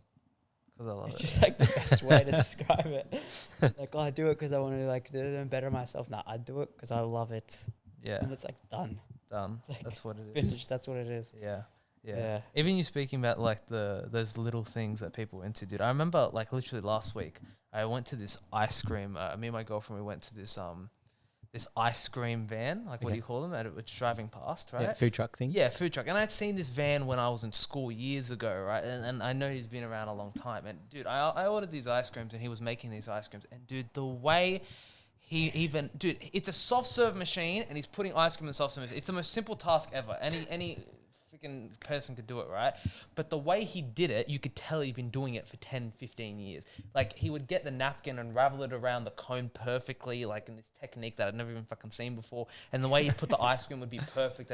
It was just insane. And I'm like, even something as niche as putting that, he has mastered it. You know what I mean? Like, he has true mastery over that simplistic thing. You know what I mean? It's fucking crazy to me. Yeah. You know, you can like, seriously, if you do something anything long enough, your body just figures out how to do it more efficiently, better, everything. You know what I mean? It's crazy. But you got to have that. I think you got to have that. You need to have that mindset where you want to try and work out better ways to do things. Yeah. Of course, yeah. And I can give you an example of this because like when I used to work on the cars, so I was working at a Toyota dealership, and like the big Land Cruisers would have like these massive wheels, right? So the four-wheel drives, like a lot of the younger guys, especially if they were smaller or whatever, or weren't as strong, they'd hate servicing these big four-wheel drives because they can't pick up the wheels to, like, not easily, you know? So you think of, like, you know, a lot of times apprentices are kids that are maybe 17, 18 years old, and, like, if they haven't really done much, you know, in terms of sport and things like that, they're there trying to lift up, like, this 20-kilo wheel, and they're, like, struggling because it's awkward and it's large. And I used to have this technique, and I don't know, it was just something that I just worked out, you know, and it was just the way that I would lift these wheels up, but I'd rest it against my knee, so I'd like sort of like be in like a split squat position and put it against the rear knee, and I'd flick it up in the air. So like I was like standing one-legged with my leg up, spin it on my leg, and then put it straight on. Yeah. And people would watch it and they'd be like, "How the fuck do you do that?" Yeah. And I'd be like, "Yeah, it's just like, you know, I saw how everybody else was like fucking struggling, and they'd bring the hoist down close to the ground so that they'd try and like leave the wheel like almost on the ground and then slide it on. Yeah. But I'd have the hoist up where it was like, you know, level with me, so I could just be standing, lift the wheel up, spin it, put it on, put the bolts on, do it all up. And like you work out like all of these little tricks to make your life easier. Like, and that was the whole point for me, was that I want to do things smarter, not harder. Yeah. You know, I want to try and work out all these little tricks. And so that applies to almost any skill you can gather in life. But 100%. You know, I don't think I could sit there and roll dice for 30 years to try and work that one out. Like, yeah, that guy's insane. Like the time that you invested in that, you deserve that payoff of being able to make millions of dollars, right? Because exactly. But that's just pure enjoyment. I wonder what it is in people's brains that they just enjoy certain things. Yeah. Like, what in your brain goes on where you're like, fucking dice rolling it 30 years? Fuck yeah. I love it. I reckon that cat could have got he could have got into fucking anything. Like it could have been blackjack. It could have been like there's people that have studied like the physics of the roulette table, right? Oh, right, like that. Yeah. Like, can you imagine doing that? Like buying your own roulette machine so that you can have it in your house and just watch. He had a table in his house. It's like it looks like a full custom fucking table from a casino, and he's just like rolling it perfectly. Like, it's crazy. Yeah, there's but you see this, dude, you see this even in things like jiu-jitsu, where it's like, say there's certain positions where it's like say like trapping the arms from the back, right? This was a big thing, like the whole straight jacket system recently, right? But in the past few years, you've seen this kind of fall off, and now you're seeing more people lock body triangles and use kind of like double overs, like double strangles to try and like set things up. But you still see guys like Gordon who just make that system work on everyone.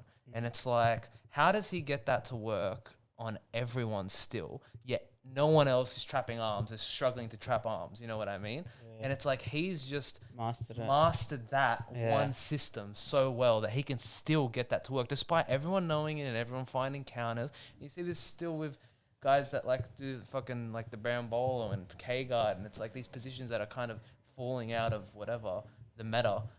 People still get it to work. See Pato fucking using this thing, you know, it's like, it's endless. There's people that are always going to specialize in certain areas and bring it back, you know? Yeah. I think it's all cyclical, right?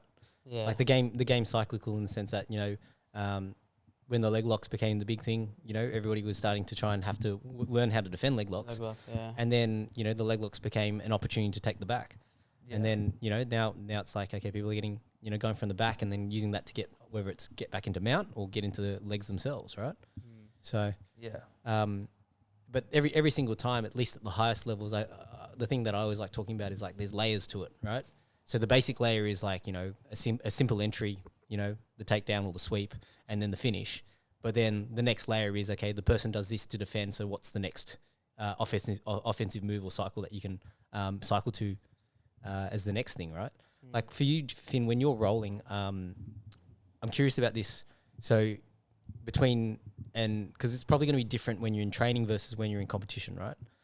But when you're training, you're probably very conscious about what you're trying to chase, right?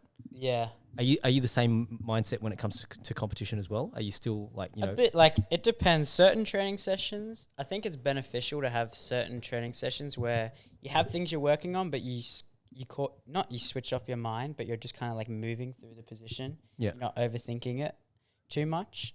Like, but then I'll definitely have sessions where I'm like, let's say, like, for example, I'm working on like my straight foot lock or something. Yeah. So I'll be thinking in the row, okay, how can I get to this position? What like entries do I know? What is he giving me? That's like the biggest question I'll usually be thinking when I'm rolling. Like, what is this person giving me?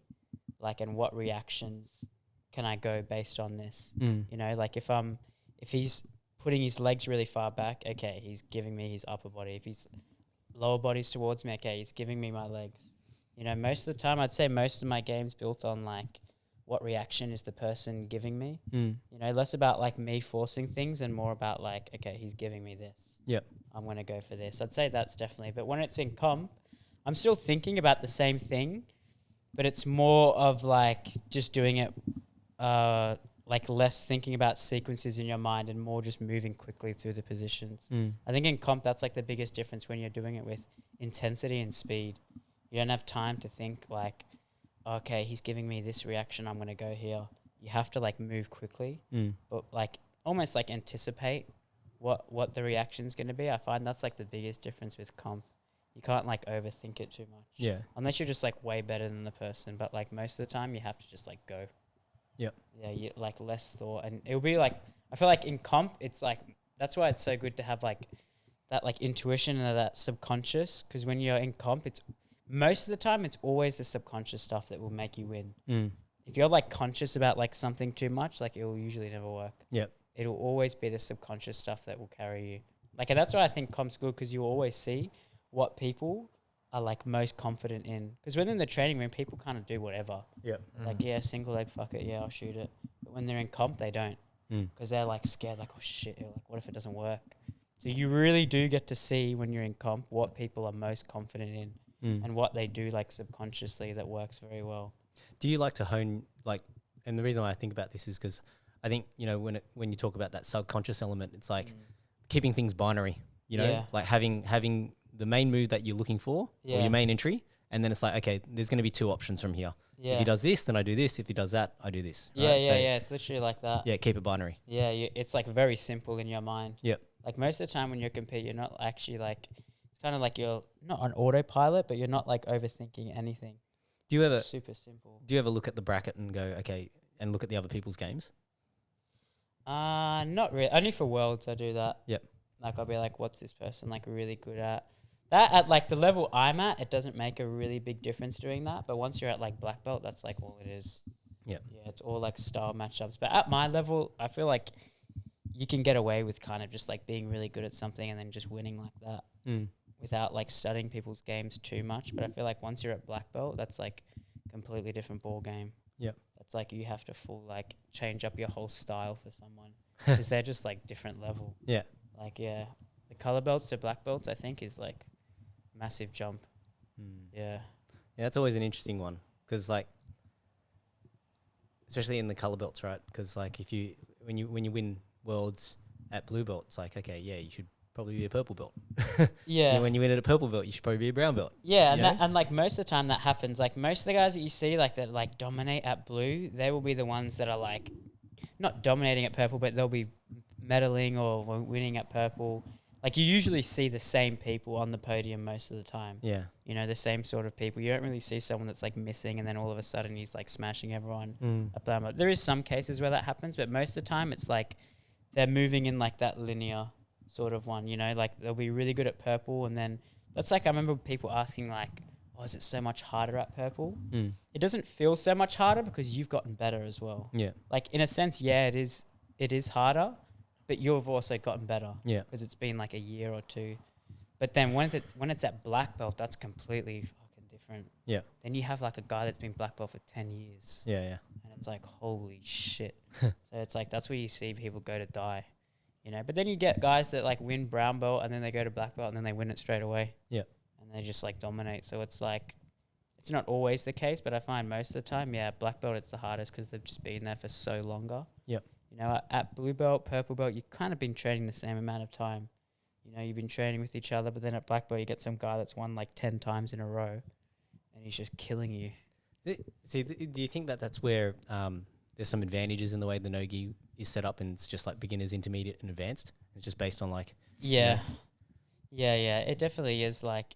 No-gi, I don't know why no-gi is just so much different. Yeah. Like even the time frame people have been training, like so often you see guys in no-gi and they beat someone that's been training so much longer than them. They're like a high level black belt. They get like heel hooked by like some blue belt. Yeah. But then it's like in the gi, you very rarely ever see that. I think it's because the gi's and like this is me saying this as a no-gi boy. I think the gi's far more developed. Like what I mean by that in the sense of that the gi, it's been around a lot longer, and you guys I think have I think gi guys are better at the gi than no-gi guys are better at no-gi, if that makes sense. Yeah. I feel like the gi guys, and you were saying this before, like the fundamentals and these concepts. Like, I feel like gi guys are much stronger in that regard in terms of things like base, retention. I think obviously no-gi guys, we have advantages in certain regards, especially when it comes to heel hooks and the leg locks and stuff. But I think the gi guys, especially, they have much better foundation because of, I think also it has to do with the rule set. Like you were saying before, like it feels like when you get past, like the match is pretty much over. Yeah. They get scored on and then everything's gone out. Whereas like we kind of have this mindset of like, oh yeah, positional escapes. Like some guy mounts me, I'm going to kip out and heel hook him. Yeah. You know what I mean? So it's a very different mentality. And I feel like the gi guys, like they have very much stronger retention, much stronger a base and much harder to sweep. Where I feel like the no-gi guys, yes, we have better leg locks, positional escapes, things like that. I think it's like a give and take. I just think the gi's been around longer. It's been developed longer. It's been mastered better. Like only up in a few years ago, not a few years ago, maybe like 10 years ago, it was just gi guys taking off the gi and just doing no gi. When now you're starting to see it's becoming specialized and you're starting to see the intricacies and stuff being picked up. But man, the gi's been around for fucking years. It's already been done. Yeah. You know what I mean? Like you see trends come here and there, but it's been done. It's been studied. It's been like gone through all of that phase. Everything's been out, you know? So it's just, I think it's just been around more. It's picked up more. So that's why you see guys like, so you see like Jude hasn't been training that long and he's picking it up quick. He's like subbing guys much higher level than him. And I think some of it's talent, but I think it's just like he's specialized in one area. Not that he's one-dimensional, but he's got really specialized in one area where he can now hit that on any guy. You know? Yeah. Yeah, and that's hard to do in the gi. Yeah, it's hard to do in the gi. You do the gi and you like specialize in one area, and then you roll like a top-level black belt and you just get absolutely killed. It's like, holy shit. Yeah, they take you out of that game. Crazy. Yeah, but in no-gi, I feel like it's much more, feasible. Yeah, it's much more feasible. Do you like the pace of gi better in terms of like, you know, how things can be slowed down so much? Yeah, definitely. Yeah, I definitely feel like it depends like who you're rolling. Like most of the time, if I'm rolling someone, they're just going like really fast. Yep. They're just trying to like blitz me. So it's in the gi, it's like I feel like you can slow it down. And I kind of like the aspect of like having a slow but like consistent pace throughout a match. I kind of like that. I think that's like not the best style, but like if you did like an hour roll, that style would like triumph all. Yeah, the endurance style. Yeah. It's just like being able to just slowly like beat people as opposed to just like I'm just going to blitz like crazy, and if this works, I win. If it doesn't, I'm going to be gassed. Yep. It's like that slow, consistent pace. Obviously, there's times where you want to like blitz and go hard. But yeah, I like that style of like being able to slowly like work your positions. Yeah, that's why it's harder in no-gi, because it's like when you fight someone in no-gi that's extremely athletic, it is really hard. Yep. But when you fight them in the gi, it's like, I don't even care. Yeah, you can slow them right down. Yeah, like even if you're mad strong, like if you position yourself right, like you can just slow them down so hard. I always find, you know, in the gi, the hardest guys, for me anyway, are the ones that just have like Killer grips. Yeah. You know, that's always what everyone says. It's like my fingers just get fucked. Yeah. And so it's like, that's why it's not like I'm against the gi. It's just like, I just, you know, it's almost seems stupid to play like a no-gi style in the gi, right? Because I feel like you give away a lot, especially against the guys that use a lot of grips. Like you do need to use the gi if you're going to be rolling in the gi, right? Like it's a strong grip. It's a strong grip, man. Yeah, like it's very strong. Yeah. You know, but it's just like my it just absolutely turns my fingers to toast. Yeah. It's much easier to attach in the gi and to keep them attached. In no gi, it's much easier to strip grips, disengage, and go out. And this is why I think, like, I was talking about this today, like, in no gi, like, fatigue is such a big thing, especially when you're talking about, like, the bottom player, like, fatiguing them. You're seeing guys like Gordon. He's, like, a master at fatiguing people from, like, half guard and things like this. And then you have other guys like the Rotolos who are masters at fatiguing people with outside passing. And I feel like that style, especially in no-gi, where it's so hard to attach, it's grueling, man. Like you saw, like guys like say Diego Pato now, he's had like one of the best years of his career. He's probably got one of the best guards in the world. And if you go watch him versus Cade Rotolo passes him, and it looks like Pato just gives up and just lets him pass because he's so tired. He's so gassed. He's been retaining for 10 minutes. He just gives up. He's like, I can't fucking do this anymore. And same thing happened with Dante Leon. Same thing happened with you see Marigali recently. He beats Felipe Pena and Kainan Duarte, and he takes down Kainan, passes and subs him within a minute. And it's like, why does that happen all in the span of this, where the past 10 minutes of the match nothing happened? And it's just fatigue. He's tired. He gets taken down. He gets passed, and it's just fatigue. And that's how I think when you really see these highest level guys, like at the highest level, I think everyone has a piece of their game that they can give to one another. If they feel like, oh, if I get to this position, I'm going to fuck this guy. But when someone's tired, then everything changes. When you have a guy that's fatigued and then you have another world-class guy and he's ready to go, then you're fucked. You see this even like in MMA. The guys like Colby Covington, fantastic. Never like throws a 100% shot, always 80-70%, just peppering you. Well, that was an interesting match against Leon, wasn't it? Yeah. We made a bit of money for that, but I'll share the story. So what did you bet on? Did you have it? We had Leon winning. I had Leon winning. I just thought that Leon, I feel like Colby, he'd been out for a while. Leon's very hard to take down, and I did not see Colby taking him down consistently enough to give Leon an issue. And another thing that really made it for me was the convincer was that on the feet, Leon is a fantastic counter striker, very good counter striker, and Colby is a volume striker. So when you're throwing out so much volume, I feel like after a while, Leon would catch on and counter. And I think you saw that a little bit in the sense that I think Colby was getting countered a lot, and he was a lot more hesitant to just go in there. And he said it's down to ring rust, but I think when you have a guy there where it's like, fuck, every time I step in, he is catching me. You don't want to just throw volume at him because you're scared to just get absolutely knocked out. Leon absolutely, credit to him, he put on a bit of a masterclass in terms of like he actually had Colby backing up, the pressure that he applied.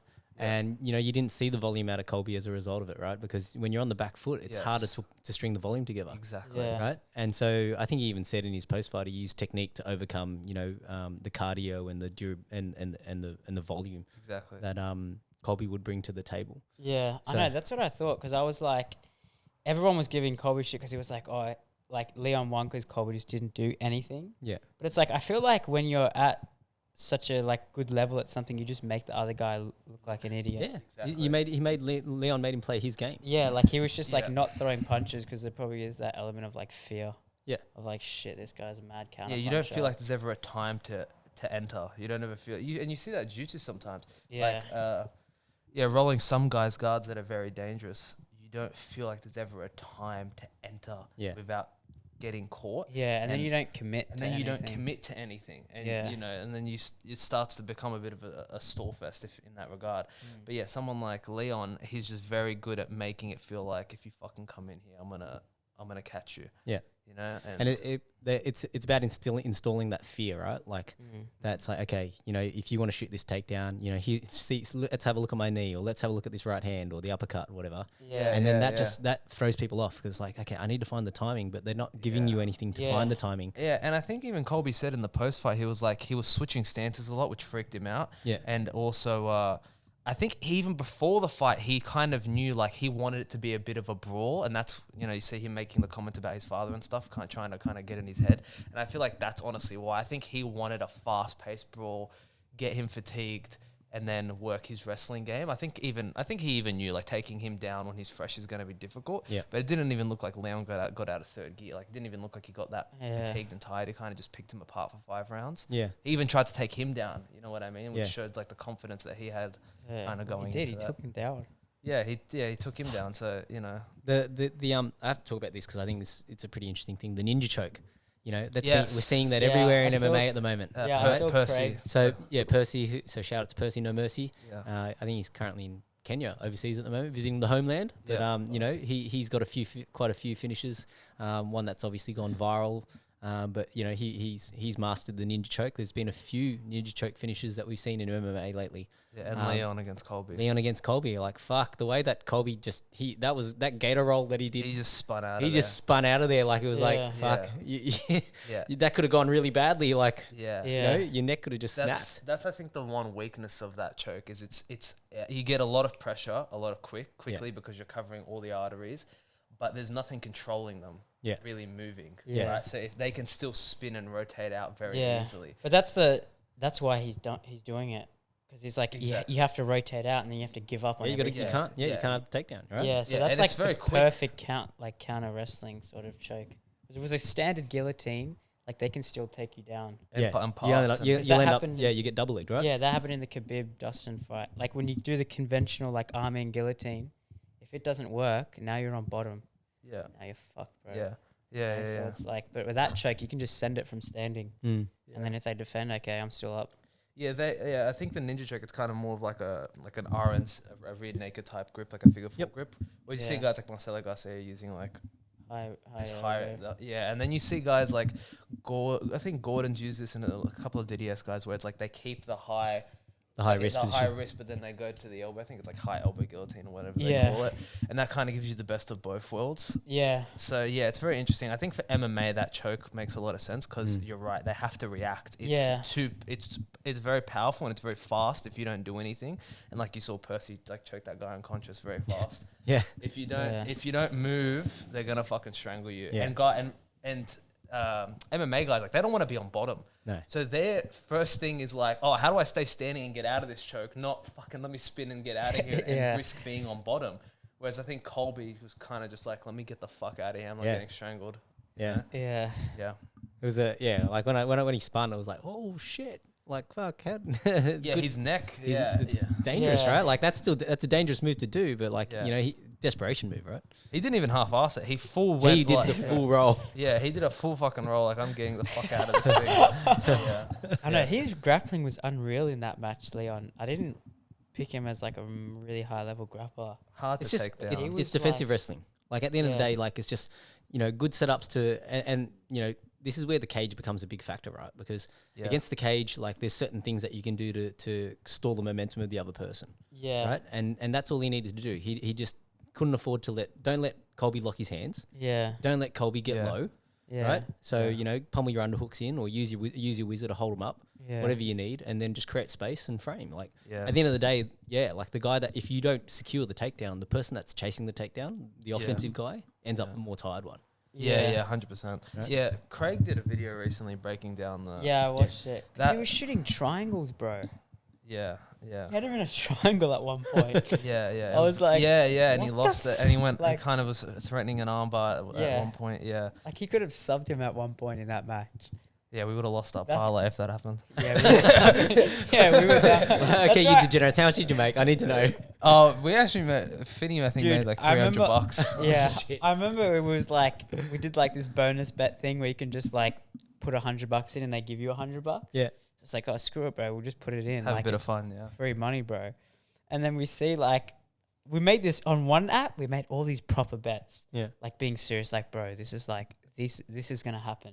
Like, this is like guaranteed. And then on another app, we were like, fucking YOLO, bro. Yeah. I was just like, Josh Emmett, KO, let's go. And just like the most random fucking bets. All the proper bets we had that we thought we'd win, all failed.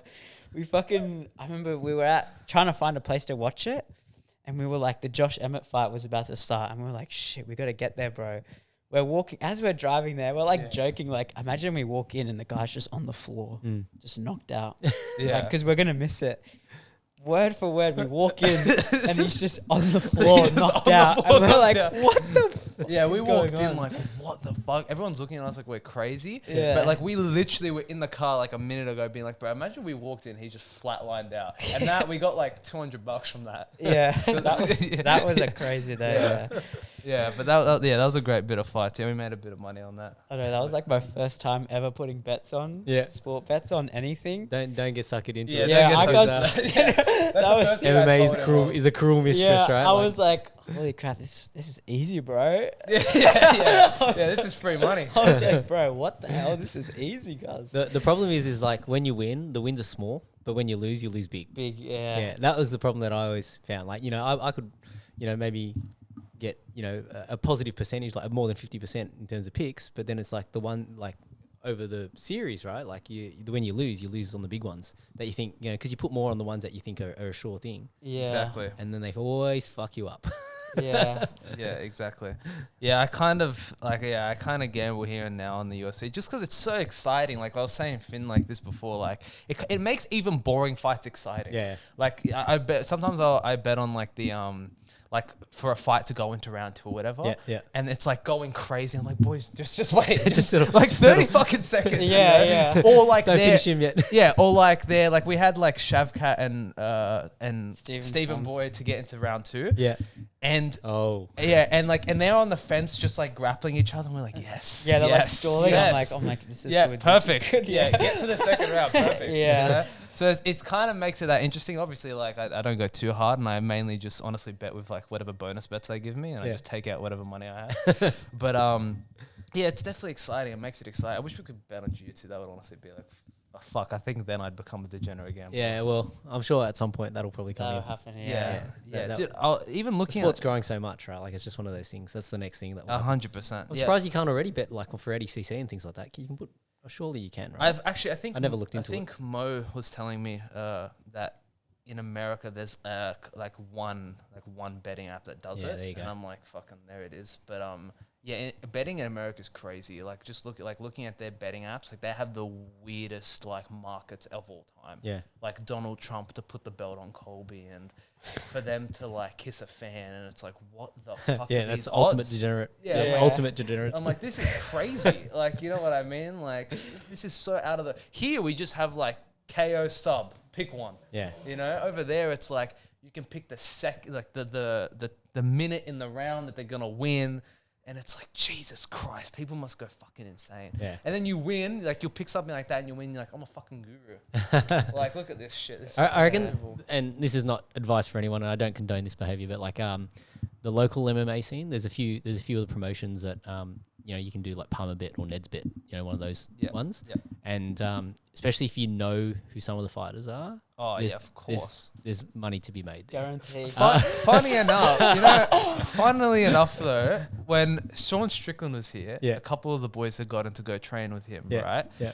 And Sean Strickland, absolute fucking beast of a man, like love what he's done with his career. But I remember being like, oh man, like there's no way he's gonna win this fight. Like, fucking Izzy's gonna outstrike him. He's not gonna take him down. No way. That was honestly the one moment I'm like, guaranteed, put it on fucking Izzy. This is gonna be a fucking sweep, and boom, that happens, comes out, fucking has a defensive masterclass, and Yeah. and I'm like, Jesus Christ, Yeah.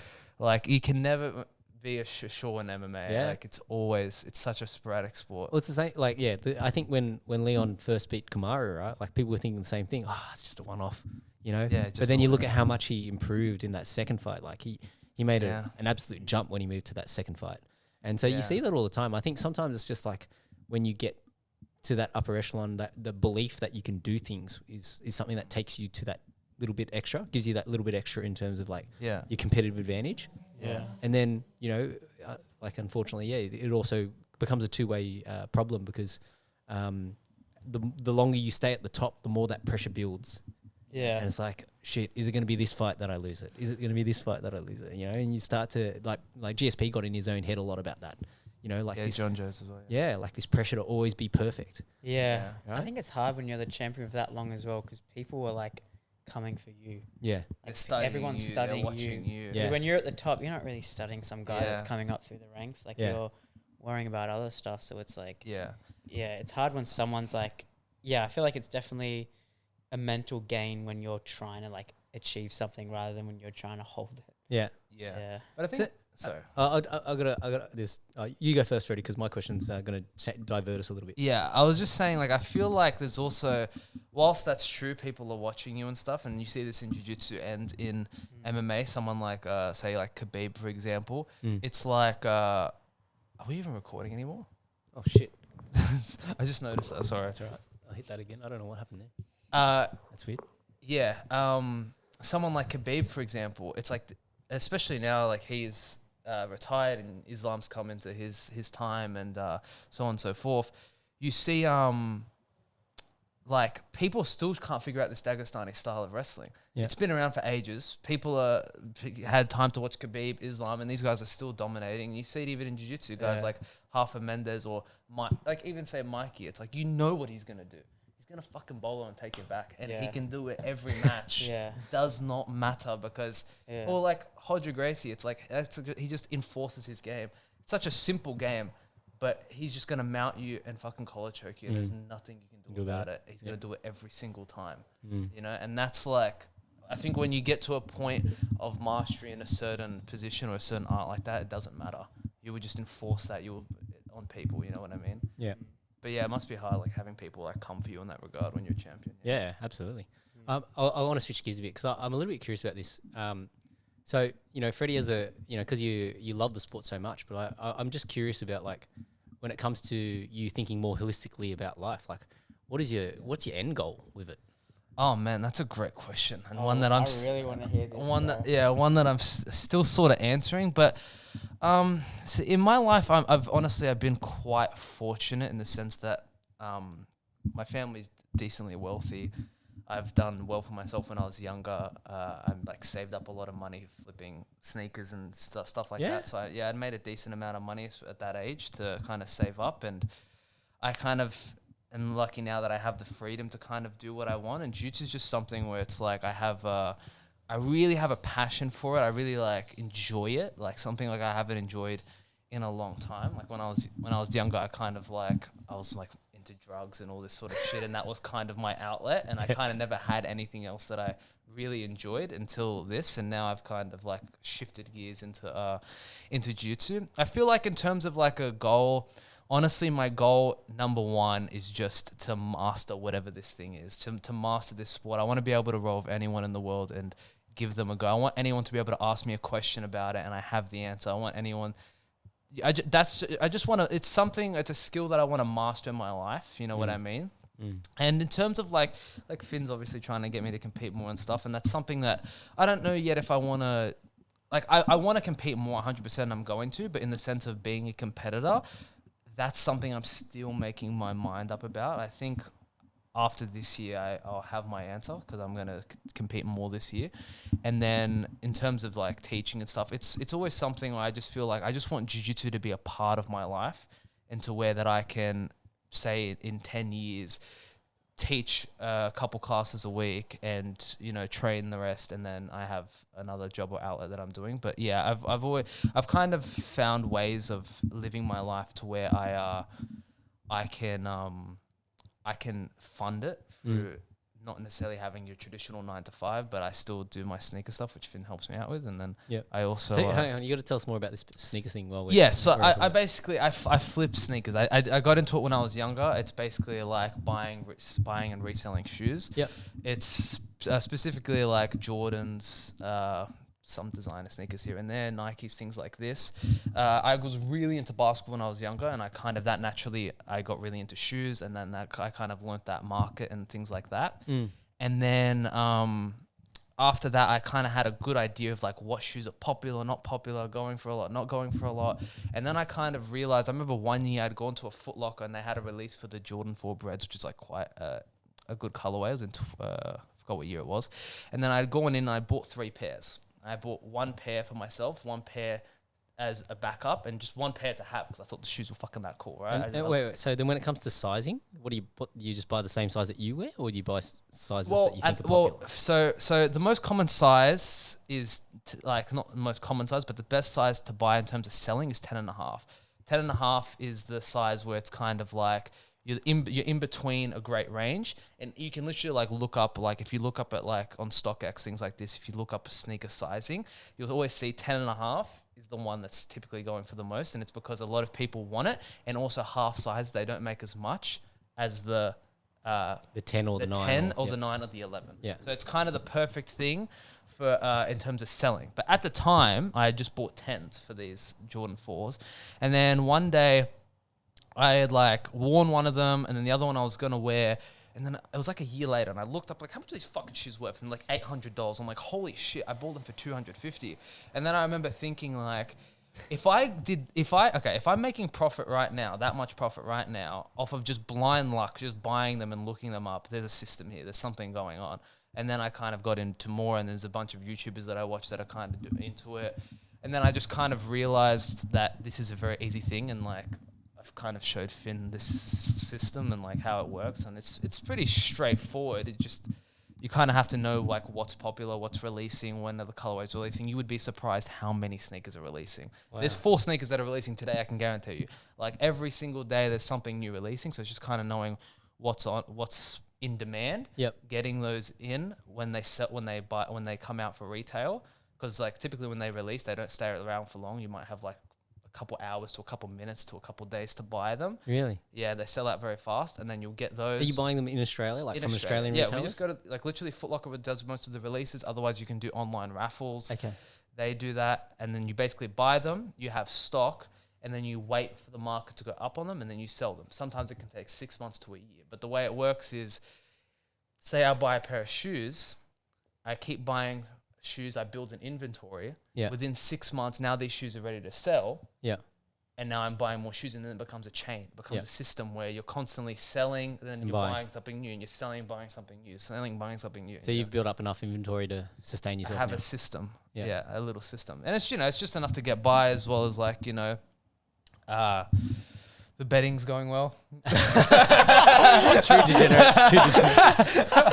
But yeah, madness, bro. Yeah, that, and then sometimes I'll do like I'll help out at the gym here, maybe like I don't know, teach a class or do reception, just little things like that. And I'm hoping in the future I get to teach more and kind of that. And but yeah, I live a pretty free life. I'm not a big spender as well. I'm done with my partying days. That's kind of behind me, so I don't really spend much. My biggest expense is like fucking peanut fried rice at the Thai spot down the road, and that's about it. At some point in the future, I'm going to extract out some of those party stories. But some of them are mental. Yeah, that'll be a big podcast. We'll do that one with Jude and the boys. Yeah, I think I'll enjoy that. That's a madness, bro. But Finn, so I'm curious, like what you're on this pathway to pursuing this thing, but like, do you have an end goal in mind, or is it like just see where you can go with it, or? Yeah, like I have a sort of end goal in my mind of like you see yourself like being a like black belt world champion, for example. That would for me would be the end goal. But I kind of like the idea of like not having a definitive goal, and like it's sort of, because your goals change over time. Absolutely. But I kind of like the idea of like not knowing exactly where it's going to be. Yep. I'm like, I'm going to put in all this effort and like let's see where I am. Yeah. I kind of like them because that's why you do it. Like you do it because you don't actually know. Yeah. There's no like guarantee. Obviously in your mind you think like, nah, like if I put in this, like in my mind I think if I put in this work I'm guaranteed gonna see. But in reality it's not all guaranteed. But for me, end goals, I kind of like the idea of not knowing. Yeah. Like the mysterious sort of way of like, I don't know, I don't really know what is going to happen. Yeah. And that's kind of like the enjoyment I get of like jumping in. It's just like jumping off a cliff or something. I don't really know what's going to happen, but like I'm going to do it anyway. Yeah. Like, yeah, I like that. That for me like gives me satisfaction. Yeah. I find that to be interesting. It's like when a movie gets spoiled, or when the fights get spoiled.